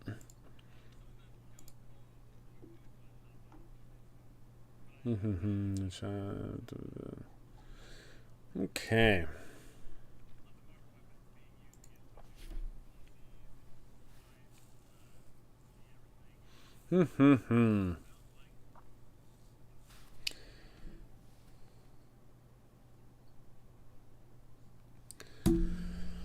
Alrighty. Who is a YouTuber that you enjoy? Any suggestions for who I should sub? Besides that Scudder from Mike fellow that does all those excellent solo sessioning things, who would I recommend? So I will give you this. I barely watch any D&D YouTube content. And when I say D&D, I mean like the Asterix D&D. I mean the Band-Aid D&D, as in like, you know, D&D refers to all tabletop role-playing games. So when it comes to like tabletop role-playing game YouTubers, I hardly watch any. I quite frankly don't want to mix pleasure and work. I don't want to watch all the people all the time, because there's quite frankly too much to keep track of. I am, I do interact with a bunch of those D&D YouTubers to some extent, but I don't watch all their content all the time. But in regards of who I would recommend, who have I been watching lately?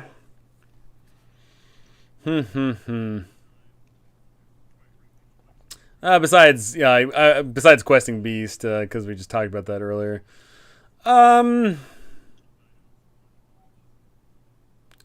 Yeah, that's a tough one. I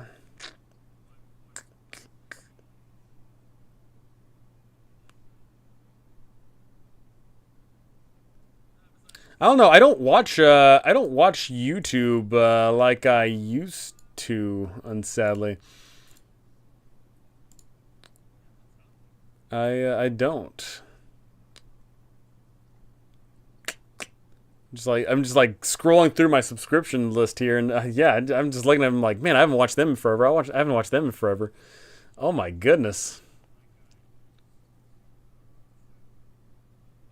It's sad too, because I'm looking, and a bunch of the people I started my YouTube career with, they've also dropped out of the YouTube race. Mind you, I didn't put out a video for like a year, so I imagine a lot of people probably thought I dropped out of the D&D race as well, but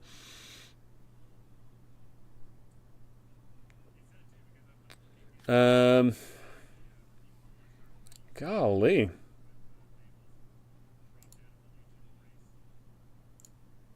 It's funny, I'm looking now, and I see if anybody hasn't put up any video in the past like 2 years, I'm unsubbing from them, because I want to keep my channel nice or my sub thing all nice and thin here. Golly, I'm seeing like a bunch of people that I subscribe to are totally dead in the water here.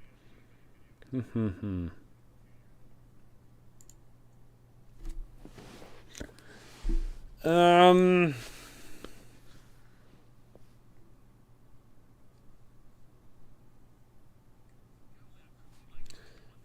Hmm.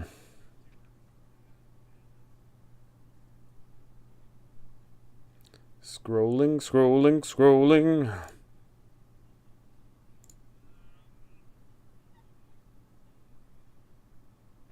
I'll tell you what. I will link out Stephanie Plays Games. She's been showing off pretty recently here.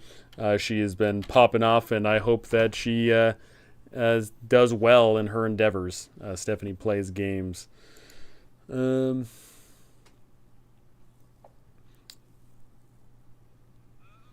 Normally, I don't allow firearms, but Reign of Winter, as an adventurer, goes into Earth to face Rasputin. Goodness gracious. Wrath Mendev, Reason to Negotiate, Country of Numeria is filled with advanced weaponry. Wrath is a campaign for roughly 30th level gameplay. Golly. I have a few videos explaining the Dwarven Forge terrain I made a few years ago. I went to go back into making content, but not quite the same thing. I enjoy Bandits Keep. I do watch Bandits Keep. I do watch Bandits Keep, for sure. A real gem is Dungeon Craft, Professor Dungeon Master, who got me into OSR content. Yes, sir. It's funny. We all because we're all like a bunch of the D&D YouTubers are all friends to some capacity and interact with each other. And we always joke about Professor Dungeon Master's clickbait thumbnails.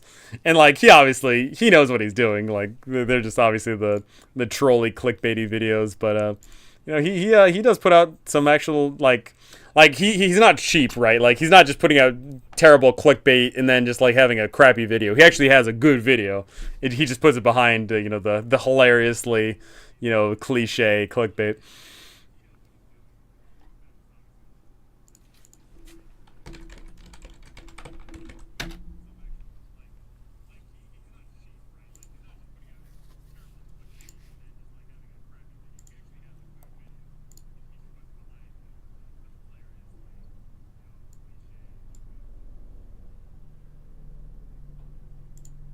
Okay.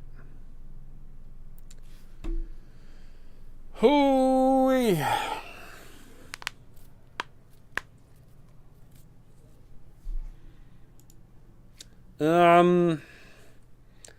Yeah, I need to figure out what direction this YouTube channel is going to take in the future, because I was tied to like my air quote, YouTube success was tied to the 5e modules, but I'm not going to be covering them anymore because I just quite frankly don't want to. There's just too much with it, too much going on, and very small niche there. I do want to cover some things, but I don't know what the heck I'm going to cover. I don't know if I want to do more RPG reviews or if I want to do more, like general running the game, playing the game kind of stuff. I've got no idea.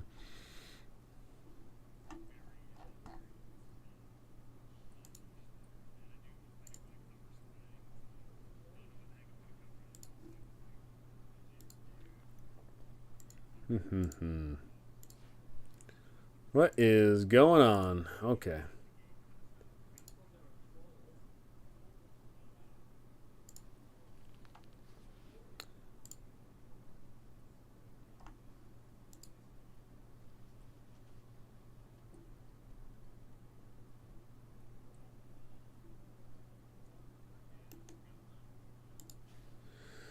Dungeons and Discourse is hilarious. She also clicks baiter titles.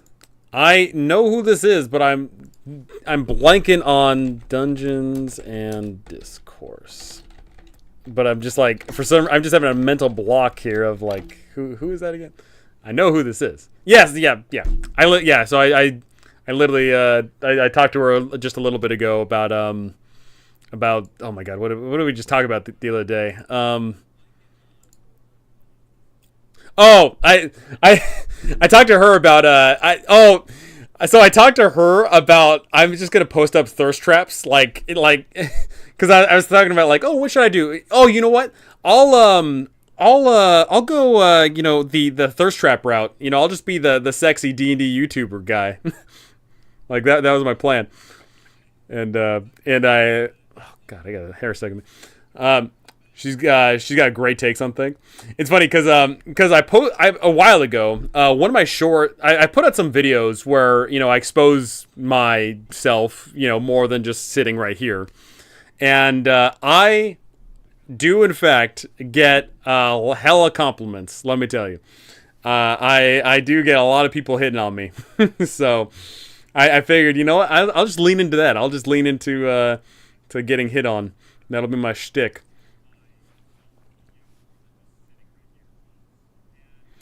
Sounds like your problem is the same I'm facing. I know my choices available going into September. I've scheduled a week downtime to make those adjustments and then continue. Hence the 10 to 14 jump. Whew. Yeah, I don't. I tell you what, I do not envy running 14 sessions a week. That is just beyond me.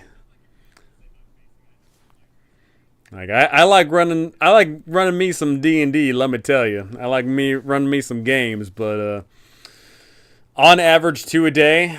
Obviously, it's not 2 a day. You said you were running 3 on Saturdays and whatnot. But whew. Treant Monk's Temple and D4 D&D Deep Dive are both very good for D&D mechanic content creators. I love them. They are great at being super positive, even when they're critical of something. So yeah, so Treant Monk and D4. First off, D4's name wasn't D4 in the beginning; it was something else. But then he totally rebranded. But they obviously hit an incredible niche. Not a niche. They hit an incredible, thing, which is a lot of people want deep dives on game mechanics and creation of character builds. I personally am anti-character build. I never want to sit down and play a tabletop role-playing game and make a build. I never want to do that. So I never even considered doing that. And when both those guys considered that, and then they pop off immensely.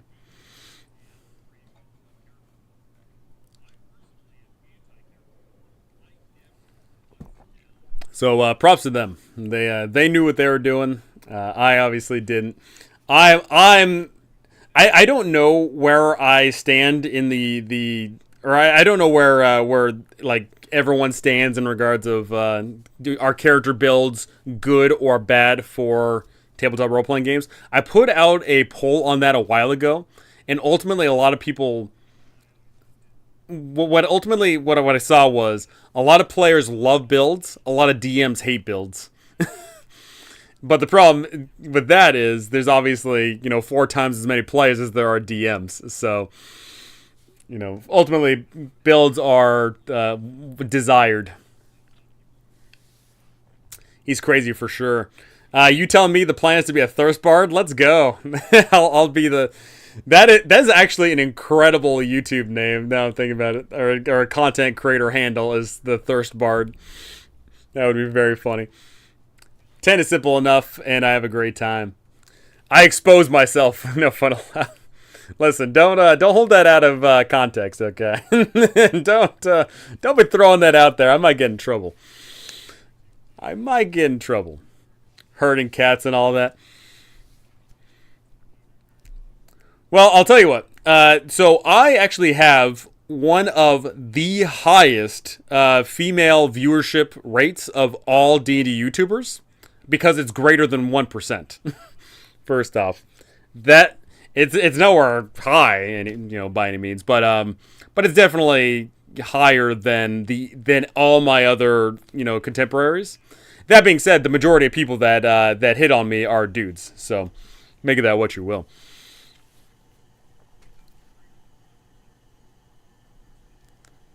D&D builds are just what I do when I'm not actually playing D&D. That's another thing too. Is Wizards of the Coast noticed that? Wizards of the Coast noticed that like 90% of characters that are made are never played. A bunch of people just make characters, make character concepts, make builds, make whatever, and then just never end up playing them. So they definitely recognize that. I love builds. Always talk to them players. Cats is too kind. I heard lemmings. Your vids are great. I got a lot of value from your TOA and other campaign info. Your DM experience shines through. Thank you. Thank you, Justin. Man, I got a freaking itchy nose. Golly. Ugh.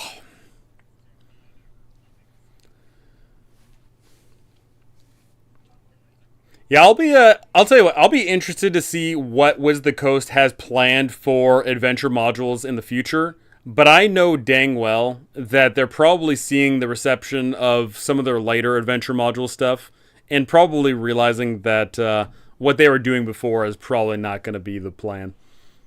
People got a thirst. People do. All right, bro. Have a good one. Off for now. Thank you, Scudder from Mike, for gracing us with your presence. Thank you. Thank you.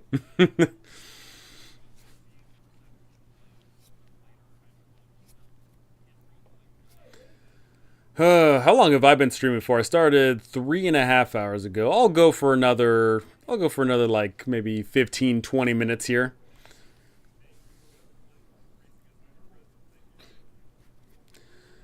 Oh goodness gracious.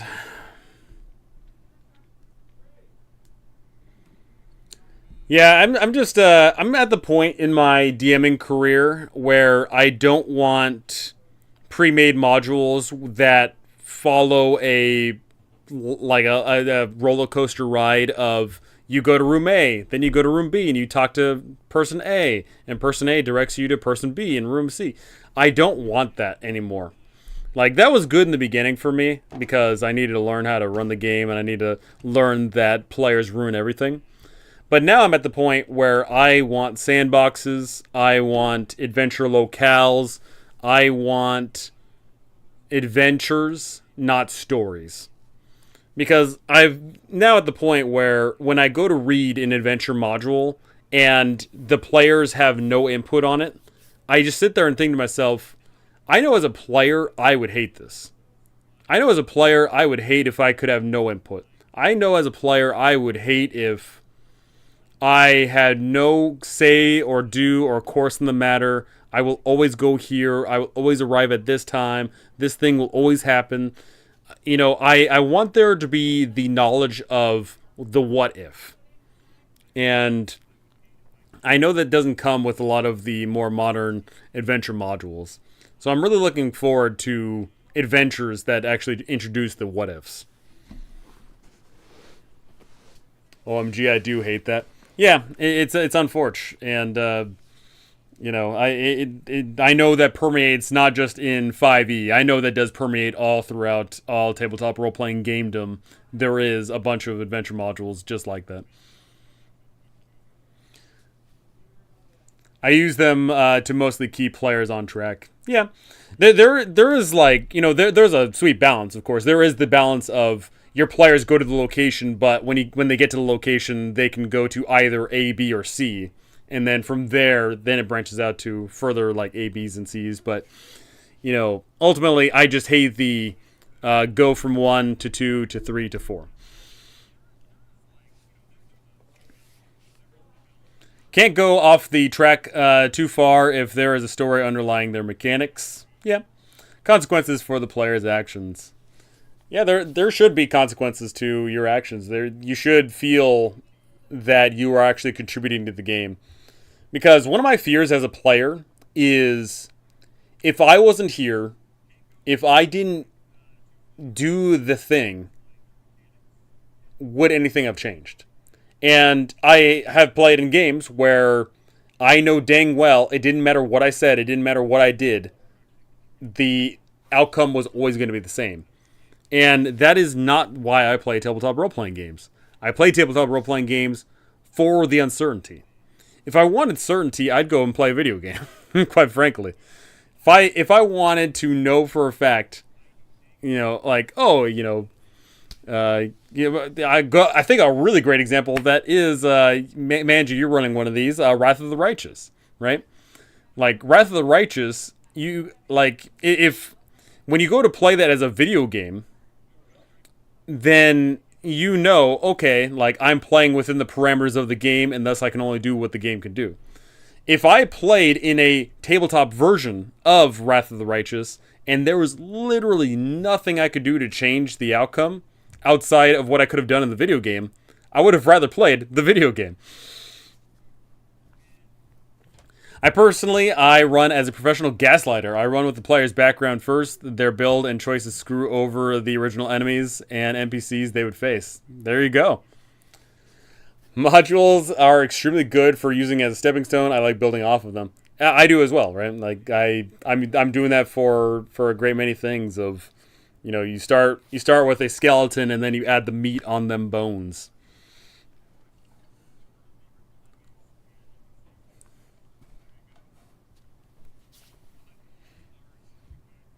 I'm so nostalgic for those classic first edition modules.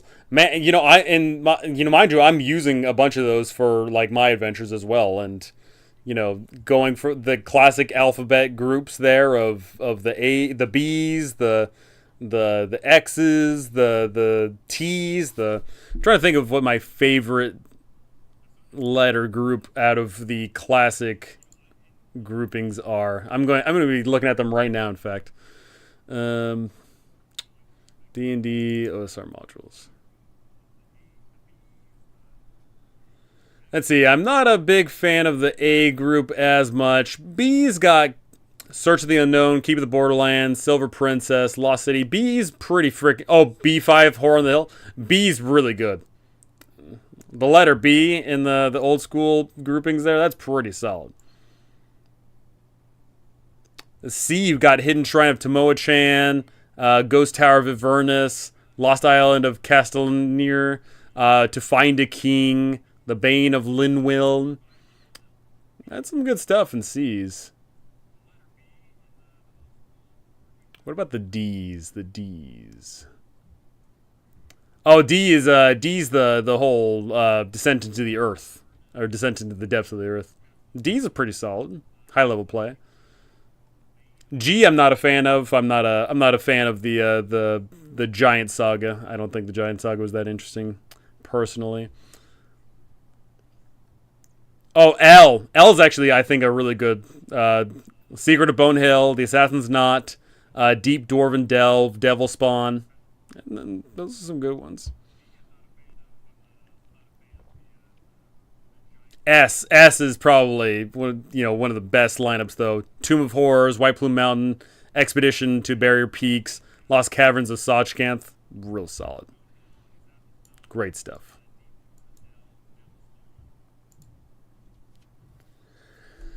I then like to set up a series of confidence games for the groups to interact with. Then I know what they're looking for in action on. I then use that to set up the game options that kneecap them. So sad. Did you drop some in the WM? Let's take a look.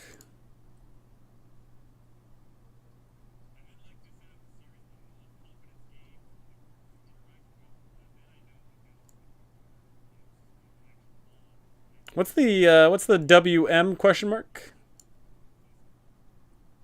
West Marches. No, I've not incorporated any of the old schools into the West Marches. No. I was like looking there and I'm like I'm trying to see. I don't see any W's for the like the old school modules here. I'm not seeing that. No, I have not dropped any of these into the West Marches. No. Kneecap more meaning beat their resources down so the actual original boss isn't one shot. That's the way to do it. Still mostly using the rails to keep it simple as I build up things players can find in-game as archetypes in characters, items, and more. Good stuff. What is... I have not delved too far into the I category. I category is Dwellers of the Forbidden City, Tomb of the Lizard King, Pharaoh, Desert of Desolation, and Lost Tomb of Martarik. And, of course, Ravenloft. I6 Ravenloft. I7 Baltron's Beacon. I have not even read that. Ravager of Time. Day of Al Akbar. In the I10 Ravenloft 2, oh my eyes. In the I11 Needle. I12 Egg of the Phoenix. I13 Adventure Pack. I14 Sword of Iron Legion. God, why'd the I series go on for so long? Jeez Louise.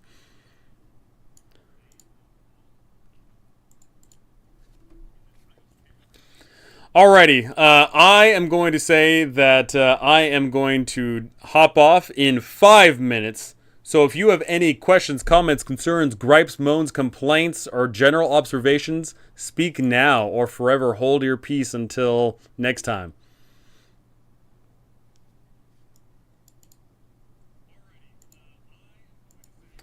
Gotta have a business plan, you know?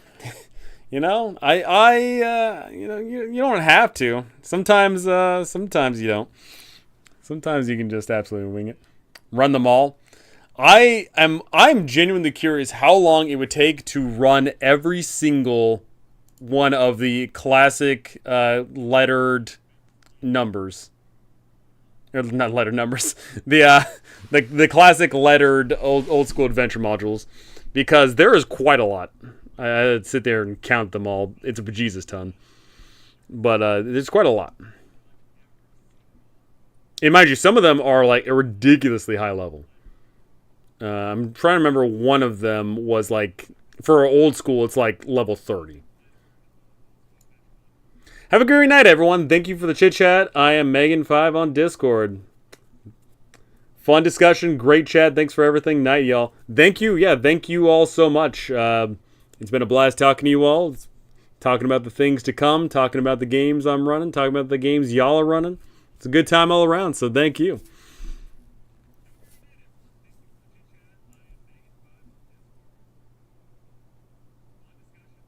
Was it All That Glitters? No, All That Glitters is a small level. There is an old school module I'm trying to look for, and it is a ridiculously high level. Where is that? Good night, Overboard, and thank you for the channel membership. That means a lot, and it goes a long way. Thank you so very much.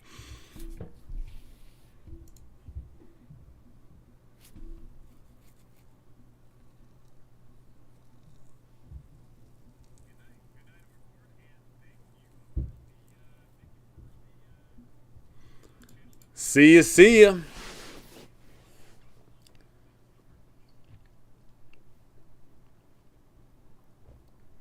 I'll be on Discord by this name.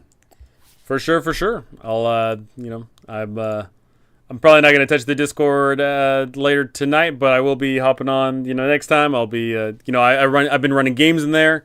I will be posting up the next set of games in a little bit. And for anybody looking to hop in on some public games, you can hop in on those. It'll be a great time. Rarely off Discord. Fair.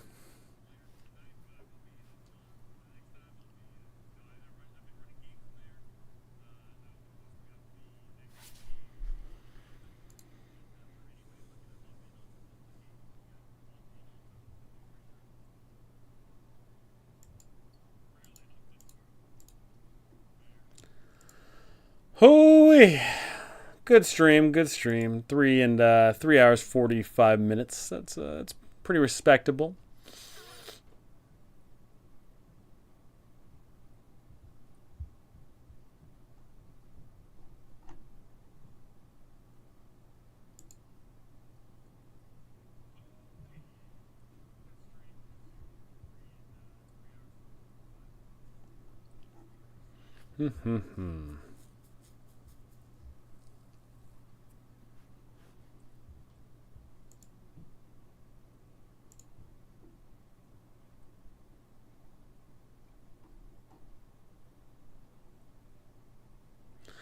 All right. Well, that is gonna do it for me. So thank you so much, everyone, for watching. Thank you for liking, for commenting, for subscribing, for doing all the generic YouTuber crap, for joining the Discord, for just having a great time all around. Thank you so very much. That is gonna do it for me. And coming in $5. Caliber, this is my pay to win revive for Anyo. Good sir, Anyo. Maybe Anyo will dodge a bullet next time. We'll see.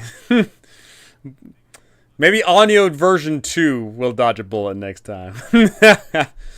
But thank you so very much. But that is gonna do it for me. Thank you so very much for all that. That's absolutely incredible. Thank you so very much. It means a lot. And I shall see you all next time. Peace.